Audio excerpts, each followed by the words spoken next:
Alhamdulillah. Décembre kalo tile 21 kosɛbɛ san 2000 ani 21 ani kelen an b'a la fo ka barikada. tabarikala Abdou Ramjalachu dɔgɔkun mun forila fo kana bila nin dɔgɔkun daminɛ la kosɛbɛ kibaruya fila tɛ jamana kɔnɔ Makɔrɔ ka Mali kɔnɔ nalibaliya siga t'a la ani sigikafɔba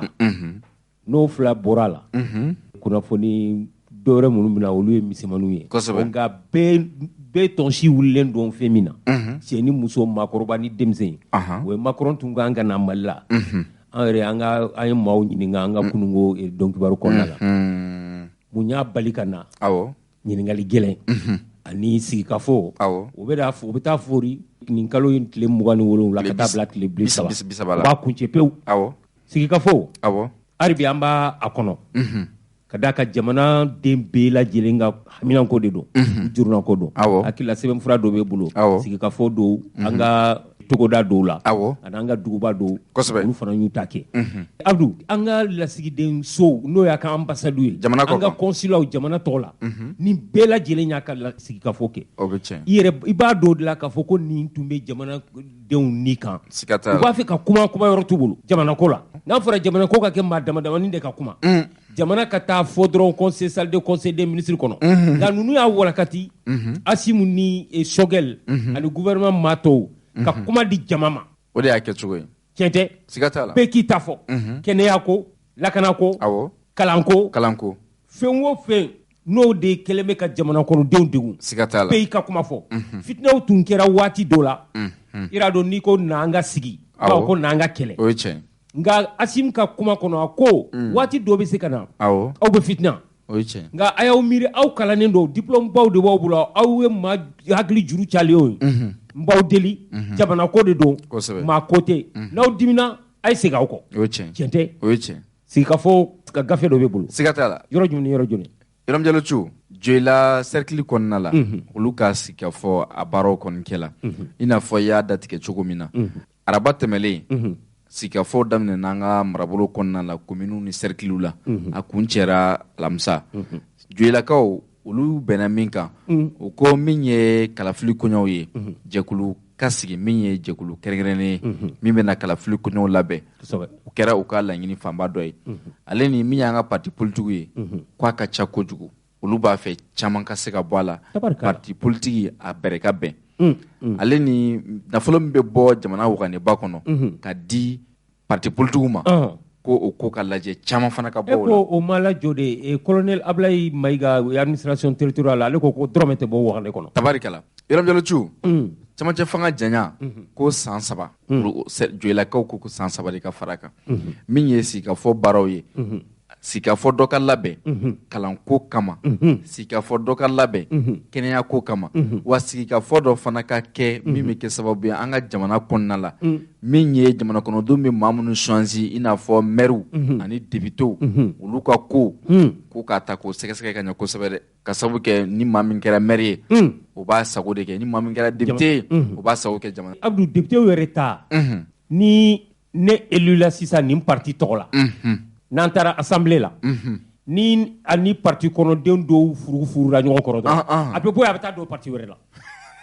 k'a sɔrɔ a ye députéya golo sɔrɔ nin parti de fɛ Allahu akbar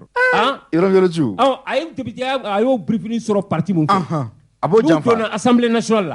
n'a ni dɔw furugura ɲɔgɔn fɛ parti in na dɔrɔn a bɛ taa parti wɛrɛ la nasaraw b'a fɔ de ma ko transhumance Allahu akbar o de kan ka dabila o kan ka dabila o ye tiɲɛ kɔfilajɛgɛya ni parti in de ye wari don nafolo dɔ i la k'e élu e ka kɛ wasaden k'e sigi e ni o maaw furugura ɲɔgɔn kɔrɔ dɔrɔn e taara parti wɛrɛ la ka taa dɔ wɛrɛ la o ka dabila ninnu de dun y'u ka musaka don i la fo i kɛra député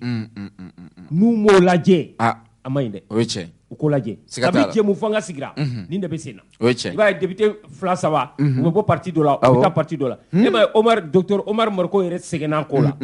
n'a y'a u parti nafolo don député minnu na k'u ka élu u bɛ tila k'a janfa o ye tiɲɛ san dɔ la yɛrɛ député 3 bɛɛ bɔra sadi la u k'o lajɛ o ka dabila o ye tiɲɛ transhumance politique in a ka dabila o kosɛbɛ tɛmɛn'a ye Iram Jalochu min ye foroba cakɛbɔdaw ye ko k'olu lasegin ka taa jamana kɔnɔna fana na lakana fana ka segin ka taa jamana kɔnɔ kosɛbɛ kumaba minnu bɔra Joila ta la Iram Jalochu o ye nin Banama cercle olu fana ye sigikafɔ baaraw kɛ olu ko u ka laɲiniw na min ye maaw ye n'o ye lakana jɛkulu ye maramafan bɛ minnu bolo olu ko ka marifa minɛ u bɛɛ lajɛlen na ale ni min ye lakana ko ye ka sariya gɛlɛn dɔ ta ka ɲɛsin lakanabaliya ma min bɛ se ka kɛ sababu lakana ka sabati jamana kɔnɔ ale ni kalafili koɲaw min ye wasaden kalafili ye u ko ka sɛgɛsɛgɛ ka ɲɛ kosɛbɛ o de ye olu ka laɲini ye ani an ka jamana sariya sunba min bɛ n'a bɛ wele ko cour suprême u ka koɲaw fana olu ka sɛgɛsɛgɛ ka ɲɛ min ye jamana ɲɛma ale ka nafolo min bɛ bɔ waganiba kɔnɔ ka di o ma ko ka caman bɔ o la o de ye olu ka fɛla jamana kuntigi ka fond de souveraineté ko ka dɔ b'o la o ye banabakaw ka laɲini o ye banabakaw ta ye min ye kangabakaw ta ye olu ko sigikafɔ in a kɛra nimisi wasa ye olu kɔni bɛ min fɛ olu b'a ɲini jamana kɔnɔdenw bɛɛ fɛ ani jamanatigiw fɛ k'a fɔ ko jamana in n'i y'an ka jamana ta k'a lajɛ an bɛ don min na i n'a fɔ bi politiki bɛ ka taa cogoya min na yɛlɛma ka don politiki cogoyaw la ko n'i ye gɛlɛya fanba ta k'a lajɛ a bɛɛ jubaju a bɛ bɔ politiki nɔ de la olu b'a fɛ politiki ko in ka sɛgɛsɛgɛ jamana kɔnɔ wa camancɛ fanga in dɔ ka fara kan ka taa fo san 2024 na tabarikala o de ye olu ka laɲini min ye Segu marabolo ye a yirala k'a fɔ jaabi caman bɔra ye bɔlɔlɔw sanfɛ i tun bɛ Segu ta kɔni ye fan bɛɛ kumakanw na olu ko min ye jɔnya ko ye k'o ka dabila pepewu ira segukaw ye nin fɔ nka anw ka région na Kayi a jɔnya juru in a ji jalen bɛ yen dɔgɔkun damadama tɛmɛnen na ne ma kuma kɛ yan siga t'a la an y'a kɛ awɔ denmisɛnnin dɔ jalanka dɔ Bafulabe cercle a tɛ Faransi a ma kuma jɔnyanko in kan a sera sa nka ministre ye sɛbɛn bɔ e yɛrɛ tun y'o kalan yan siga t'a la k'a di procureur bɛɛ ma jɔnyako a ka dabila an ka ladala ko dɔ a ma fɔ ko an k'a don ba la a bɛ komi sisan Abdou ne tɛnɛmuso den ye ne t'a fɔ e ma ko n ka jɔn y'i ye e fana bɛnkɛ den ye ne e b'a fɔ ne ma ko i ka jɔn ye ne o bɛ fɔ fan bɛɛ o bɛ fɔ fan bɛɛ o tɛ basi foyi t'o la o mais k'a kɛ yɛrɛ sɛbɛ yɛrɛ n ka jɔn ayi an t'o la i b'a fɔ i ka juru don a tigi kan na k'a sama an bɛ segukaw fɔ u ka nin hakilina la Ibrahima Jalo segukaw ko tuguni u ye kumaba caman fɔ dɛ nka an bɛ kumababaw de ta u ko min ye maa minnu bɔlen bɛ u sigiyɔrɔ la ka sanga ni lakanabaliya déplacés ni réfugiés olu b'a ɲini jamanatigiw ka fɛɛrɛ bɛɛ kɛ lakana ka sabati u bɔyɔrɔw la wa u ka segin ka taa u bɔyɔrɔw la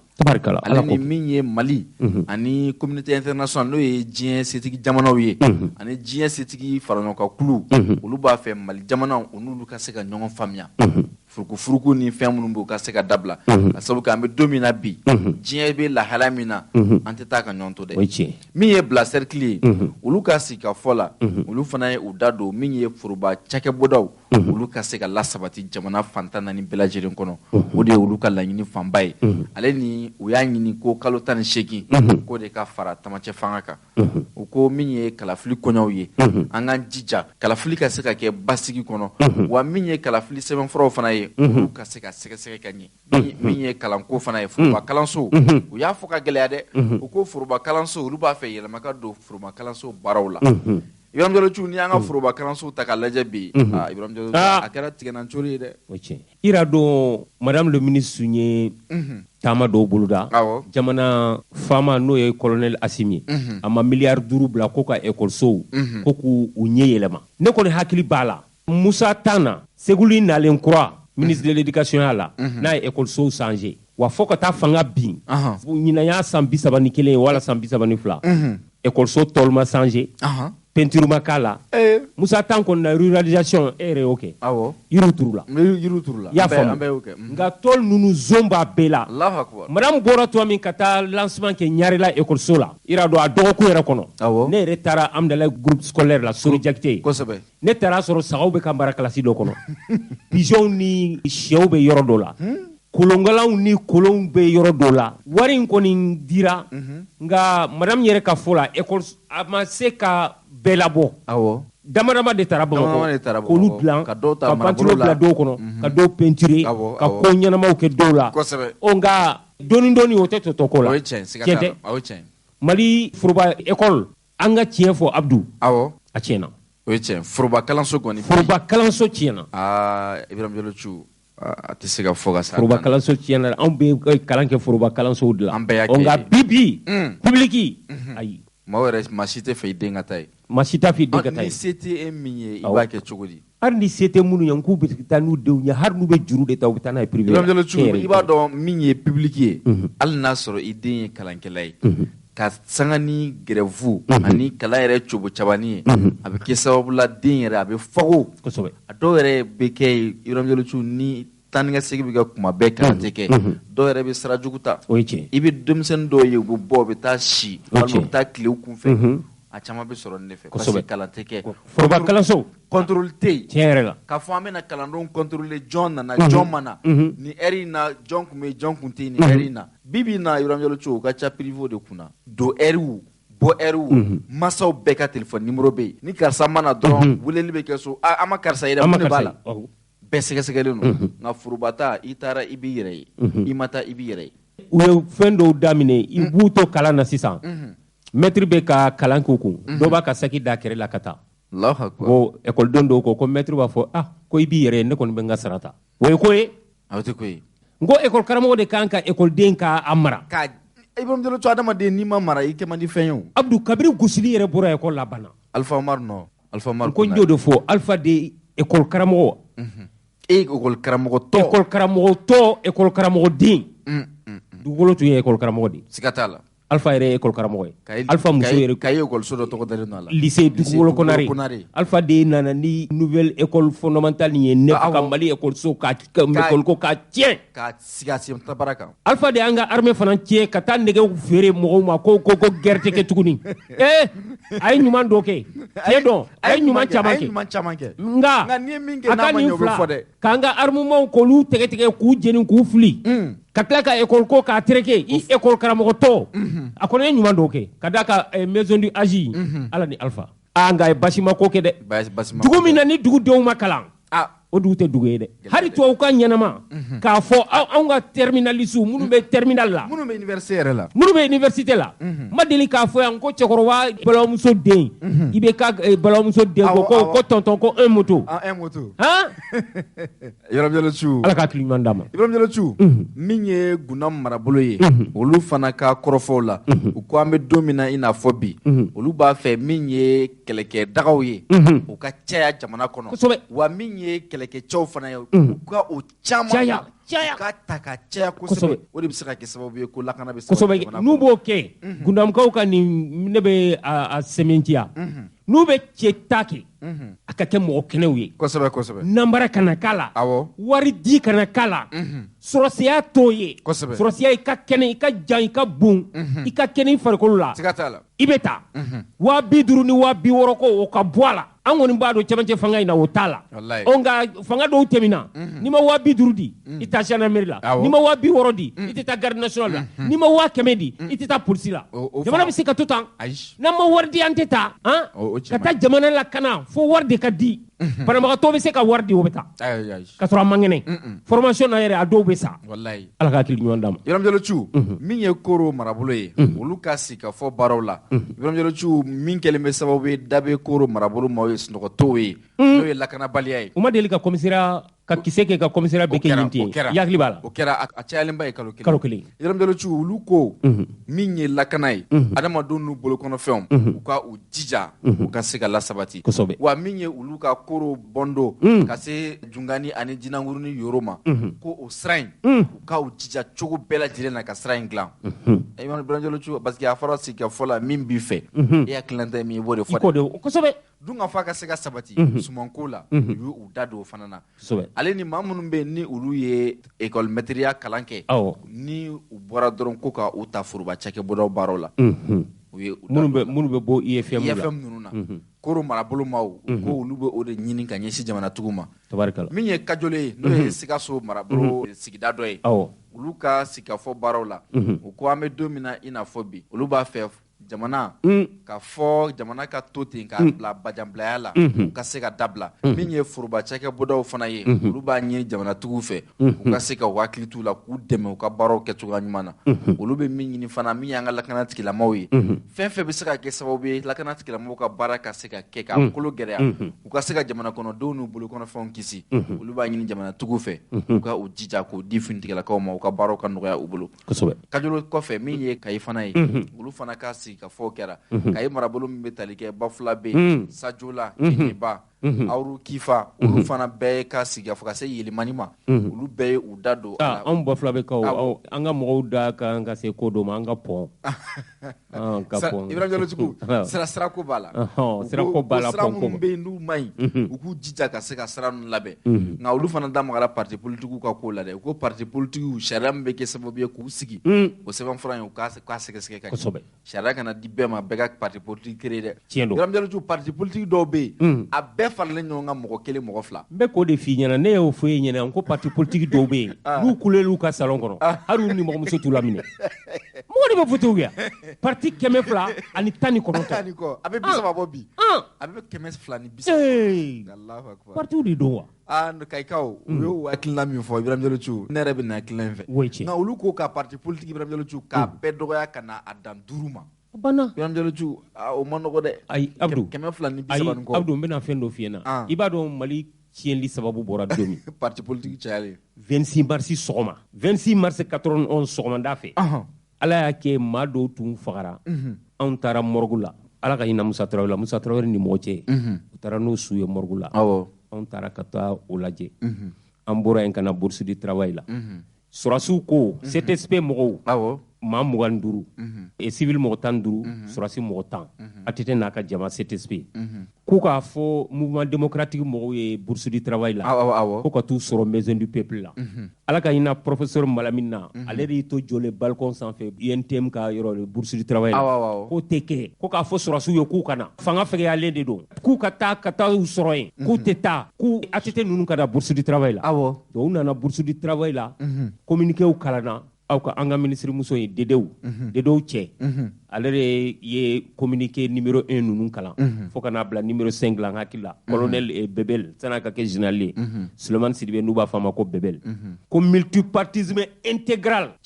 professeur de philo dɔ tun bɛ ne kɛrɛfɛ Mayiga a ko Mali tiɲɛna k'u tun kan ka dan 4 partis o kɛra le 26 mars sɔgɔmada fɛ vers 9h à la bourse du travail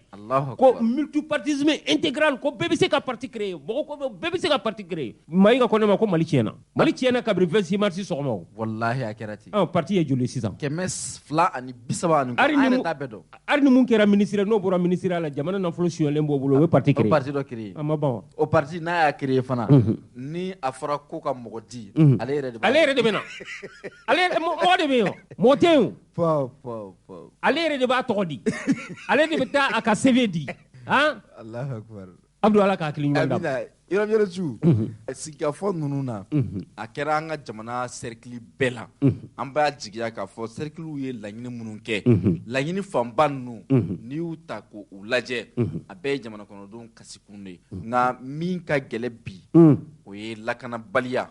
kalanko kɛnɛyako ani dunkafa ko an bɛ se ka min dɔw kan ka dafa 5 la Ibrahima Diallo Djigo o ye carte ɲinako ye Ibrahima Diallo Djigo maa min kɛra sababu ye ka carte ɲinako in sigi Mali kunna n'o ye Amadu Tumani Ture Ala ka hinɛ la Ibrahima Diallo Djigo i ye min fɔ adamaden ka fɛn bɛɛ tɛ ɲɛ nka ATT ka carte ɲinako in ma ɲɛ dɛ an bɛ don min na bi cɛkɔrɔba ni musokɔrɔbaw de bɛ kasi carte ɲinako in nɔfɛ an y'a kuma kɛ yan i yɛrɛ dɔn o fana tɛ kalo 1 bɔ o ma escroc ninnu minɛ ka taa n'u ye kasobonba la maa tan ni kɔ 50,000 30,000 60,000 k'o minɛ mɔgɔw la Korofina carte ɲina i b'a dɔn wari in bɛ minɛ fɛn min nɔfɛ o ye fiche individuelle papier gɛnmani min na i tɔgɔ ni jamu sinon Nina tɛ bɔla tuguni Nina b'anw de bolo Nina tɛ bɔla tuguni Abdou n bɛna fɛn dɔ f'i ye mɔgɔ bɛ ko dɔ kɛ i b'a k'i yɛrɛ la u ye nin enrôlement in daminɛ tuma min mɔgɔ caman y'i ban k'a kɛ ko ni i y'a kɛ k'aw ka du mɔgɔw bɛ taa lempo sara dɛ ko n'i y'a kɛ ko politique mɔgɔw ka ko de don dɛ maliyɛn fanba n'i y'a sigi 100 sara 98 o si tun ma da carte ɲina ko in nka sisan a tɛ nin ye an kɔni y'an ta sɔrɔ kabiri 2008 anw ma siran maaw siranna de ko ni i taara ko n'u taara i photo ta ka t'i fɛngɛ machine na ko lempo k'i tɛgɛ d'a la u y'a la gosi bɛɛ y'i ban nka a nana don ba la tuma min k'a fɔ ko nafa b'a la Nina carte tununa i bɛ fɛ ka polisi kɛ o carte ɲina gendarmerie carte ɲina gardi min yɛrɛ ka jugu n'a bɛɛ ye i b'a fɛ ka taa jamana kɔ kan voilà carte ɲina Allahu akbar anw ka carte ɲina kɔrɔkɔrɔ b'an bolo armoire kɔnɔ anw ma siran Abdou n bɛ k'o f'i ye dɛ maaw de y'a la gosi ko n'i taara o ka t'i photo ta i ka t'i bolo da mana la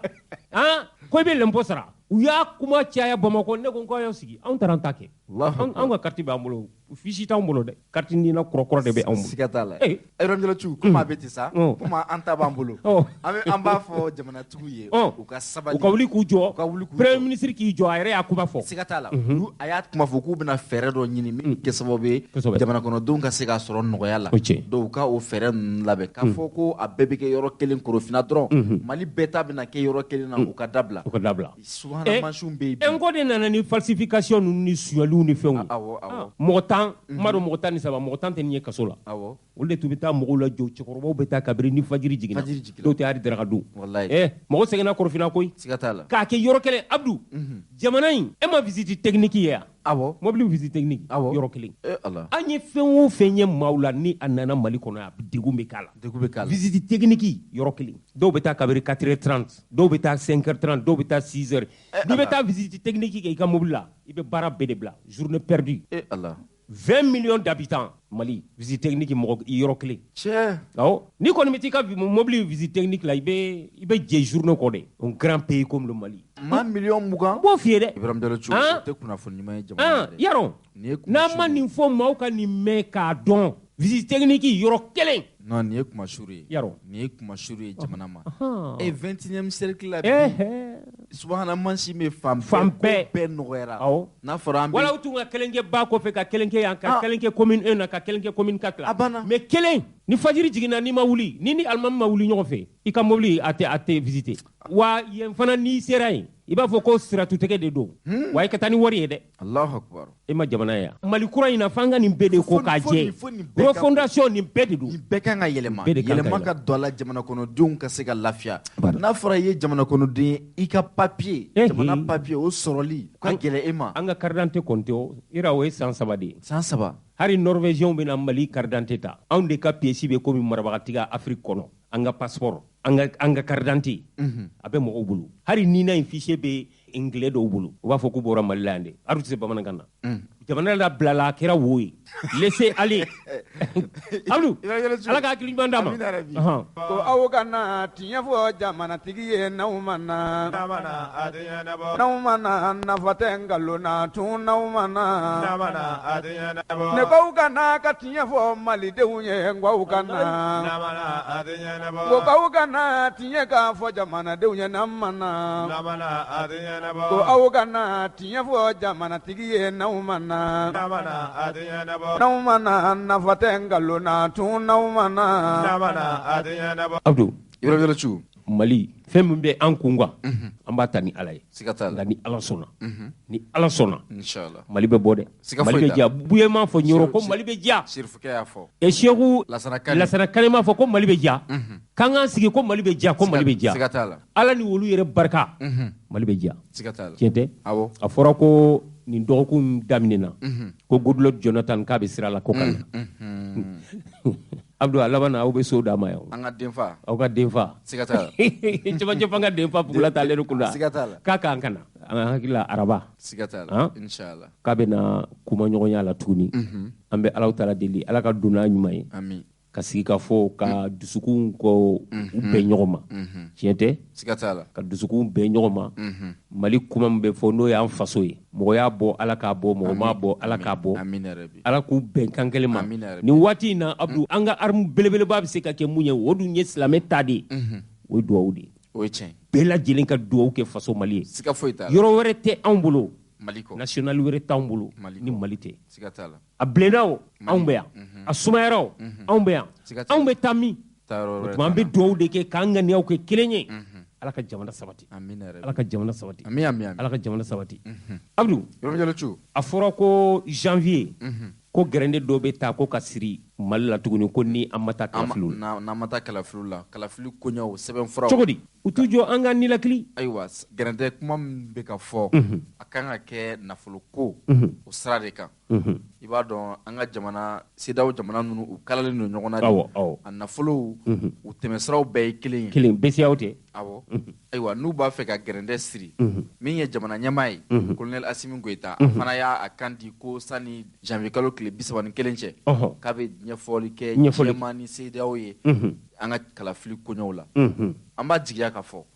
ni jamana ɲɛmaa ye sɛbɛnfura dɔ bɔ k'a fɔ kalafili koɲɔw an bɛnna kan an bɛna kɛ nin cogo la an bɛna kɛ nin waati la an b'a jigiya k'a fɔ CEDEAO mɔgɔw bɛ se ka o tigɛ lasigi ka sabu kɛ min y'a ye an sera nin waati in bɛɛ la Ibrahim Diallo Thiou ni camancɛ fanga tigilamɔgɔ k'a bɛ u sigira min ye kalafili koɲɔw ye hali n'a fɔra ko politiki furugu bɛ jamana kɔnɔ hali n'a yirala k'a fɔ ko lakanabaliya bɛ yen nka u k'u tigɛ don kalafili koɲɔw la hali n'a sɔrɔ kalafili sɛbɛnw ka olu ta ka to k'u sɛgɛsɛgɛ u k'u tigɛ don o la k'o baaraw daminɛ n'u tun y'o kɛ CEDEAO mɔgɔ yɛrɛ bɛ se k'a jigiya k'a fɔ kalafili b'u kɔnɔ an bɛ don min na i n'a fɔ bi Ibrahim Diallo Thiou an ma o kuma m'u da dɛ an ka famaw da an ma o kuma m'u da a bɛ se ka kɛ o de fana kɛra sababu ye CEDEAO mɔgɔ bɛ se k'a bila u kunna ka ŋaniya jirake n b'i ka kuma sɔn ji la Abdou Ibrahim Diallo Thiou ni mɔgɔ fa yɛlɛnna yiri min na ni mɔgɔw tɛmɛtɔ ye e sɛmɛlen o yiri la u t'a fɔ ko ko tiɲɛ la k'a b'a fɛ ko k'a fala degi n'a ma fɔ i yɛlɛ ko kun i b'a sɔrɔ i jigila de tabarikala siga t'a la kabini u kɔni sigila kalo 9 fɔlɔ o kɛra falaki ye ten kosɛbɛ hali n'a ma ɲɛ min don u kun kan ka a peripirila tigɛ CEDEAO mɔgɔ ye jɔngwala kalo 9 fɔlɔ min kɛra jɔngwala o kɛra falaki ye a bɛ hakɛ to an ye nka jɛkulu min kan ka kalafili koɲɔw kɛ walima kalafili ko bɛ taa cogo min na u ka o baara ninnu daminɛ ka to ko baara dɔ dayɛlɛ u senkɔrɔ o fana b'a jigiya k'a fɔ ko kalafili ko b'u kɔnɔ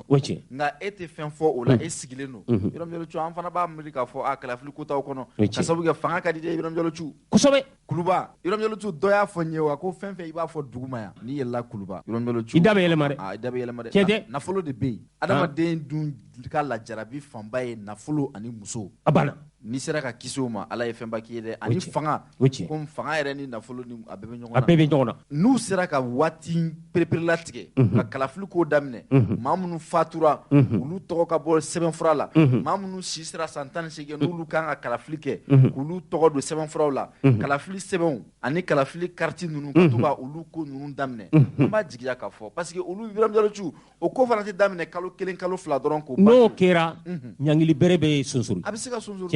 an b'a jigiya k'a fɔ mais an ka waleya dɔ de yira fɔlɔ voilà ni waleya yira la siga t'a la u b'a fɔ tiɲɛ la Mali bɛ nin sira in kan voilà ne yɛrɛ ye o de fɔ k'a fɔ Ibrahim Diallo Thiou CEDEAO maaw n'olu kɛra Mali juguya la u bɛ k'u yɛrɛ de juguya la o tiɲɛ CEDEAO jamana ni a barajuru bɛ a bɛ yan di CEDEAO kuma fɔra yan de fɔlɔ Musa Tarawele fɛ foyi t'a la wa CEDEAO jamana tɛ yen ko Mali jɔlen tɛ n'u ka fɛn dɔ ye a tɛ yen o tiɲɛ Mali fɛn dɔ bɛ bɔ ka taa bɛɛ ka jamana kan u b'a la don an kun cogo min an yɛrɛ b'a la don u kun ten de n'i ye Kolokani sira jateminɛ mobiliw bɛ tɛmɛ ne ye péage salon péage mɔgɔw y'a fɔ ne mobili 3 tile kɔnɔ i y'a faamu wa marchandise nɛgɛ ciment ka bɔ Dakar ani marchandise wɛrɛw an fana bɛ dɔ la don u kun dɛ an b'a la don an bɛ ɲɔgɔn dafa de siga t'a la Côte d'Ivoire la même chose u ka woro tɛ na yan siga t'a la an ka minɛnw tɛ taa yen an ka minɛnw bɛ taa yen an ka minɛnw tɛ taa fo Ghana a bɛ taa CEDEAO yɛrɛ ɲɛmaa fɛ yen ni Ala sɔnna donc an bɛ taa minɛnw ta yen fana an bɛ tɔnɔ don ɲɔgɔn kosɛbɛ dɔnna tɛ yan dɔnna de don Ibrahim Diallo Thiou u tɛ se ka an juguya mais min de don an fana ka ŋaniya yira u la k'a fɔ tiɲɛ yɛrɛ la jamana marali kɔnɔna la nin de bɛ an kɔnɔ ni kalafili sɛbɛn kuraw ni fɛnw kun taara hali bɛ cadre de champ des partis politiques minnu bɛ wowo ci la olu da tun bɛ sumaya nka n'i y'a ye olu sigilen don olu ɲɛ b'a la foyi tɛ ka fɔ a fɔra sigikafɔ caman kɛra Ibrahim Diallo Thiou a caman kɛra jamana in kɔnɔ dɛ mais an b'a jigiya k'a fɔ a caman bɛ kɛ a sɛbɛnfura bɛ ta ka bila gɛrɛfɛ an ye maaw ɲininka est ce que nin sen ta kɔni ko Assimi ko k'a tɛ bila tiroir kɔnɔ ayiwa an t'an sigi k'a lajɛ n'o kɛra tiɲɛ ye Ibrahim Diallo Thiou an b'a jigiya k'a fɔ nɔ bɛ bɔ wa ɲɛɲini min ni a kuma bɛ CEDEAO maaw da an bɛ kisi a ma janvier kalo la nka u k'u jija u ka ŋaniya ɲuman dɔ ta ŋaniya dɔ ta min b'a jira k'a fɔ ko kalafili ko b'olu kɔnɔ nka n'u y'u sigi ta k'a kɛ taa ni ka segin ni fɛn in ta Ibrahim Diallo Thiou jamana tɛ mara o cogo la ten dɛ ko ka kɛ gɛlɛya ni tilennenya kan jamanaden fanba dalen don aw la n'a bɛ ten dɔrɔn ayiwa kalafili koɲɛw a sɛbɛnfuraw a baaraw daminɛ la k'a ta fana k'a di CEDEAO ma k'a di diɲɛ selekina ni jɛkulu tɔnbagaw ma olu tɛ se k'an dɛmɛ cogoya si la n'an mana don kalafili la olu tɛ se k'an dɛmɛ cogo si la wa Mali jugu tɛ dɛ Mali jugu ye maa minnu ye an b'olu dɔn ka ban o ye Faransi jamana ye fara bɔra olu ka woro ɲɛma tiɲɛ bɛɛ y'o ye o kɔni o donna yɛrɛ de musokɔrɔba cɛ an malo la voilà donc an m'a wele k'a ka na voilà donc o kɛcogoya ɲuman o b'an kɔnɔ déjà donc tɔ ninnu an k'a lajɛ an ka ɲɔgɔn faamuya yɔrɔjɔlitu sigikafɔ de bɛ baara bɛ ban an tɛ sigikafɔ de la n'an ye sigikafɔ kɛ ni CEDEAO maaw ye k'an ka taasira yir'u la maa minnu don hakilimaw de don kosɛbɛ voilà Abdou yɔrɔjɔlitu an cakɛɲɔgɔn dɔ ye minisiri Mali kɔnɔ ani Mali kɔ kan jamana wɛrɛ wo minisiri o tɛ Abdoulaye Diop a kumana CEDEAO ko kan a kumana Mali golomasiri tabaw kosɛbɛ a kuman'o kan olu ka coopération ani jamana wɛrɛw Abdoulaye Diop an ka fara ɲɔgɔn kan an k'a lamɛn mɔgɔw Mali kɔmandu ye ou bien kɛlɛ de b'u ni ɲɔgɔn cɛ jamana caman bɛ yen sisan nɔ an da fɛ olu fana sirannen de don u b'a fɔ ko fɛn min kɛra Mali la a ɲɔgɔn bɛ se ka k'olu fɛ yen nɔ bon dɔw fana bɛ yen nɔ jamana wɛrɛw de bɛ ta ka kuma u bɛɛ fɛ k'u lasiran fo ye min bɛ kɛ Mali la n'a y'u sigi k'a lajɛ nin bɛ k'aw la nin bɛ k'aw la dɔw fana bɛ yen olu tɛ ko bɛɛ tiɲɛ dɔn min bɛ kɛ yan donc an fana tɛ se k'an sigi ten dɔrɔn k'a fɔ k'u b'a faamuya o de la jamana ɲɛmɔgɔ ko f'an ka wuli de an ka taa teriyaw ɲini ko fɛn o fɛn bɛ yen an k'a fɔ mɔgɔw ye an bɛ se min fana na an k'u f'u ye jɛlɛnya la mais min tɛ se ka kɛ fana o fana kana dogo donc o de sen fɛ ni wulikajɔ ninnu bɛɛ kɛla ka taa Sénégal ninnu na ka taa Niger ka taa Côte d'Ivoire ka taa Ghana fo Rwanda ninnu an ser'olu bɛɛ la ka ɲɛ f'u ye CEDEAO sommet laban min kɛra ni yɛrɛ ye jateminɛ k'a ko la mɔgɔ caman tun ma sigi ni nin jaabi ɲɛ dɛ parce que cɛsiri de kɛra jamana ɲɛmɔgɔ yɛrɛ ale yɛrɛ ma sigi ale yɛrɛ téléphone ta a n'a balimaw jamana ɲɛmɔgɔ tɔw minnu bɛ an da fɛ an'u bɛ kuma téléphone na a b'a ɲɛf'u ye a bɛ se ka ne yɛrɛ bila ka taa yɔrɔ min ne yɛrɛ y'o kɛ députéw fana bɛ se min na olu y'u kɛ hali an ka jamanadenw maliyɛn de l'extérieur minnu bɛ jamana minnu na o y'a fɔ mɔgɔw ye bon aw bɛ fɛ ka min kɛ tiɲɛ don Mali bɛ gɛlɛya kɔnɔ Mali talonna an b'a ɲini ka wuli ka bɔ a kɔnɔ mais ni min kɔlɔsi i bɛ na ni solution min ye o bɛ sɔn ka problème lajuguya parce que n'i y'a lajɛ sisan k'a fɔ dɔrɔn k'i ye sanction bin mɔgɔw kan bon n'i ye sanction kɛ hali sanction kɔfɛ f'aw ka kuma de parce que Mali bɛ gɛlɛya min na a ka bon an y'a fɔ sécurité problème b'a la problème politique b'a la sɔrɔ sira gɛlɛyaw donc fɛn caman de fara-faralen bɛ ɲɔgɔn kan donc ni min kɔlɔsi n'i nana sisan k'a fɔ k'e bɛna sanction de bin maliyɛnw kan c'est vrai que sanction fɔlɔ taara ko gouvernement ɲɛmɔgɔw ni fɛnw kana voyager bon o bɛɛ yɛrɛ bɛ se ka faamuya mais anw ka hakilinata ye de an ko sanction man kan ka da maliyɛnw kan min bɛ malidenw sɛgɛn n'a bɛ fɔ o ma ko sanction économique ko k'an ka frontières datugu ka banques datugu o normalen tɛ donc an ye ɲɛfɔli kɛ mɔgɔw ye k'a f'u ye fana k'a fɔ ko ka fanga lasegin so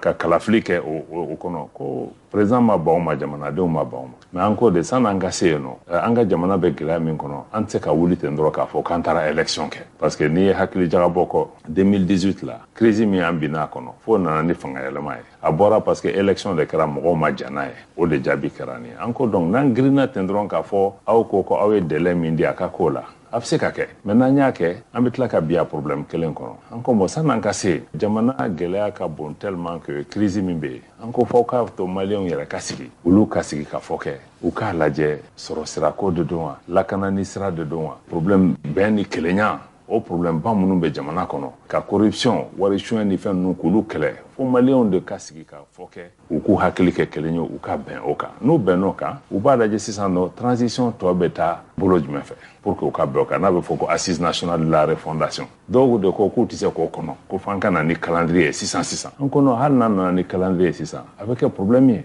parce que fo jamanadenw an ka bɛn fɛn kan k'a lajɛ min bɛ se ka kɛ sinon bon gouvernement sigilen bɛ gouvernement bɛ se ka fɛn dɔ sɛbɛn hali bi k'a di mais n'a fɛn dira k'o tɛ laban mais hakili la u y'a faamuya k'a fɔ an ka to maliyɛnw ka kuma n'u bɛnna min na u ka segin a ma parce que pourquoi o importanen don parce que an ye min ɲɛfɔ mɔgɔw ye n'i ye san 8 jate jamana bɛ dingɛ kɔnɔ et maliyɛnw yɛrɛ olu ka hakilinata ye chaque fois n'an ye solution fɛn o fɛn ta communauté internationale de nana ka solution dɔw imposer olu kɛra olu ma jaabi sɔrɔ maliyɛnw ko sisan nɔ a ye jɔ fana anw fana k'an da don a la an ka bɛn fɛn dɔ la hali n'o fɛn ma sira sɔrɔ o ye maliyɛnw yɛrɛ ka responsabilité parce que an b'a dɔn an yɛrɛ de ye nin fɛɛrɛ tigɛ mais a fɛɛrɛ ma sira sɔrɔ donc an b'o de sira kan sisan nɔ maliyɛn bɛɛ cɛsirilen bɛ hali gouvernement yɛrɛ fɛn dɔ bɛ gouvernement tɛ se k'a kɛ bi a kelen f'a k'a lajɛ parce que mɔgɔw de bɛ k'a fɔ population de wulilen don k'a fɔ nin tɛ se ka kɛ nin tɛ se ka kɛ a y'a ye fɛn min kɛra Niger da fɛ yan nɔ Burkina fan fɛ o b'a yira k'a fɔ jamanadenw u diminen don fɛn caman kan donc ni min kɔlɔsi kɛlɛ bɛ anw ka nord la n'a fɔra Bamako ni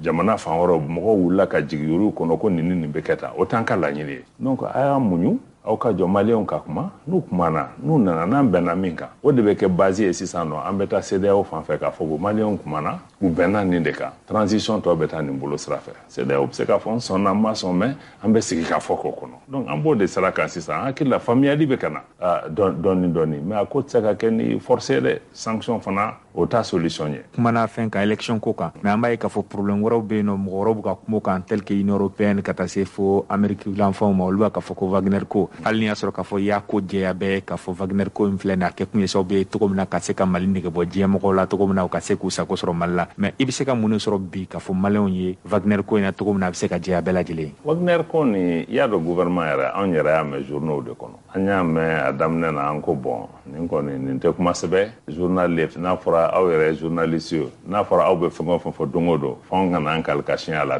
an ko mɔgɔw ma bon ni preuve b'aw bolo aw bɛ na n'a ye mais preuve ma se ka na Fransi ministre des affaires étrangères ne n'o sigi k'a fɔ kɛ Jean-Yves Le Drian an ka ministre de la défense Sadio Camara o ni madame Parly n'o ye Fransi ministre de la défense o n'o fana kumana u fila bɛɛ yɛrɛ kɔnɔ ko aw ye min fɔ an ye vraiment an yɛrɛ y'a dɔn ko fɛn ma kɛ nin ko la mais a hakilinata b'aw la an ko n'a fɔra sisan nɔ ko jamanaw an bɛ ɲɔgɔn ka sira tagama k'a fɔ de ko min ŋaniya ye min ye est ce que anw yɛrɛ b'a dɔn min ye aw fana ŋaniya ye hali n'an b'a dɔn est ce que an wulila ka se aw ma k'a fɔ ko nin de y'aw ŋaniya ye donc jamanaw tɛ se ka taa o kan n'aw ko ko kɛra aw bɛ na n'a ye aw yɛrɛ ko k'a ma kɛ mais n'i y'a lajɛ fɛn min bɛ nin kɔfɛ parce que mɔgɔw wulilen bɛ ka taa ka kuma caya yɔrɔw la k'a fɔ ko bon Mali ni Russie de man kan ka baara kɛ ɲɔgɔn fɛ en fait o de b'a ko kɔfɛ mercenaire ko dɔrɔn tɛ quoi donc an y'a yira k'a fɔ Mali ni Russie baara min bɛ ka k'an ni ɲɔgɔn cɛ o ma daminɛ bi parce que ne y'a jateminɛ depuis Modibo Keita ninnu ka wagati Mali bɛ sigi don minnu na an ka yɛrɛma hɔrɔnya kɔfɛ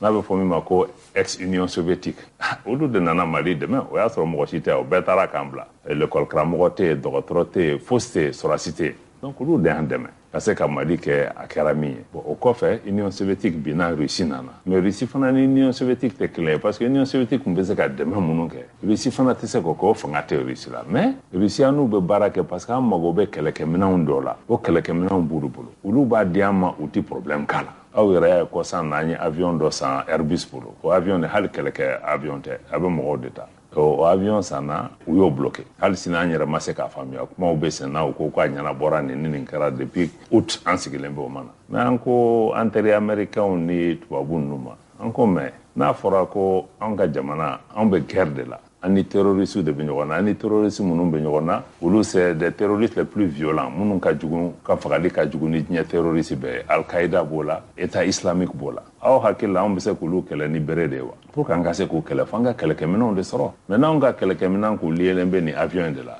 mais sisan tun b'a sɔrɔ Mali ko kuma banna donc an bɛ taa kɛlɛkɛminɛn yɔrɔ fana na an b'a sɔrɔ nɔgɔya la yɔrɔ min o de ye Russiw fana ka baara ye parce que Russiw ninnu olu b'a d'an ma u t'o condition bɛɛ k'a la parce que an mago bɛ a marifa la joona an mago b'a la teliya la an b'a san de fana mais hali tɔ ninnu hali n'an y'a san a tɛ sɔrɔ donc an y'a fɔ fana k'a fɔ jamanaw k'a faamuya Mali fana an y'an ka jamana ka yɛrɛma hɔrɔnya ta n'a bɛ fɔ ko pays souverain an yɛrɛ de b'an ka kow décider an ko jamana si tɛ se k'a fɔ Mali ye k'a fɔ i bɛ se ka nin jamana de sira tagama i tɛ se ka nin jamana dɔ in sira tagama jamana si tɛ sɔn o ma Mali yɛrɛ fana tɛ sɔn an ko ni Mali ka intérêt ye fɛn o fɛn ye an bɛ t'o ɲɛɲini n'a bɛ sɔrɔ Chine kunda an bɛ taa n'a bɛ sɔrɔ Russie kunda an bɛ taa yen nɔ n'a bɛ sɔrɔ Amérique kunda an bɛ taa yen n'a bɛ sɔrɔ Europe fana an bɛ taa yen nɔ mais n'i ye Wagner ko in yɛrɛ bɛɛ jate lajɛ nin bɛɛ ka mankan wuli de parce que kɛlɛ de bɛ nin puissance ba ninnu yɛrɛ ni ɲɔgɔn cɛ Amérique o Faransi o Russie o Chine u ka kɛlɛw b'u ni ɲɔgɔn cɛ mais anw y'a yira k'a fɔ aw ka kɛlɛ tɛ Mali kɛlɛ e teri tɛ ne teri ye force la i jugu tɛ n jugu ye mais ne ni e an b'an ka ɲɔgɔn tagama an ka intérêt de nɔfɛ donc Mali ye jamana fitinin ye ka don ni samaw bɛ kɛlɛ la anw tɛ se ka don tu la donc sama ninnu yɛrɛ ka kuma ɲɔgɔn fɛ u ka ɲɔgɔn ka problème ɲɛnabɔ u ka Mali bɔ la donc o de ye nin Wagner ko bɛɛ ni min bolo ni fɛn wɛrɛ bɛ mɔgɔ min bolo i ka na n'a ye mais n'i yɛrɛ y'a lajɛ sisan i b'a fɔ Mali yɛrɛ diɲɛ problème bɛɛ ni Wagner de o t'anw ka problème ye mais jamana ɲɛmɔgɔ ye min yira k'a fɔ o ye k'a fɔ de sisan Barkhane ka désengagement min kɛra an ka jamana kɔrɔnya fan fɛ a bɛ vide juridique créer o kɔrɔ yɔrɔ bɛ na kɛ yen nɔ lakanani minɛn tɛ yen mɔgɔ tɛ yen ka lakanani kɛ f'anw k'o jaabi parce que n'i y'a lajɛ jamana tun bɛ bolo min kan o kun ye de transition kɔnɔ gouvernement tun bɛ ka baara kɛ pour que ka sécurité lakanani nati ka bɔ Kayi fo ka se Mopti mara la mais nord ni accord de paix de bien nos groupes nous anulu be bala ni élection beke mais si ça nous tagale min flé ça veut dire que nord élection par exemple on va keni mounier parce que moyen té donc il faut que le gouvernement kata moyen de yini avec sororo mais pour que kan sécuriser bon ko be ni mankamba mi na Wagner là est-ce que don nana ka mali ni kan ko monde problème bi dala mbise ki de meilleur mais bébé na la ni Wagner kembe ni kila ni Wagner kembe ni kila autant ka problème an ka problème ye de ambise ka malien la kana chugomi ni munu nyan teri yere ulu kan kana de yan teri do be kana ulu be kan nyininga bon ni problème ni be aw hakilna tala ambise ka munde ke ka odem to munu be kan de mesa no kata ke tikira fo ni mankandi ye ka jamana trotnye u kana anga sigi ka kuma ka laje ko be ta chugomi voilà je crois que au de ni Wagner ko ni be discussion mo ka famia fin chama de benin ko fe sinaya ko kele obu ni nyokonche fin chama kele obala onto dola mais ni Mali kala kana ni e fon fenye gouvernement fana te sigo la de ambo fere tige parce que ante se kan sigi fana mo kana bianka ko parce que mo wara ko ni beta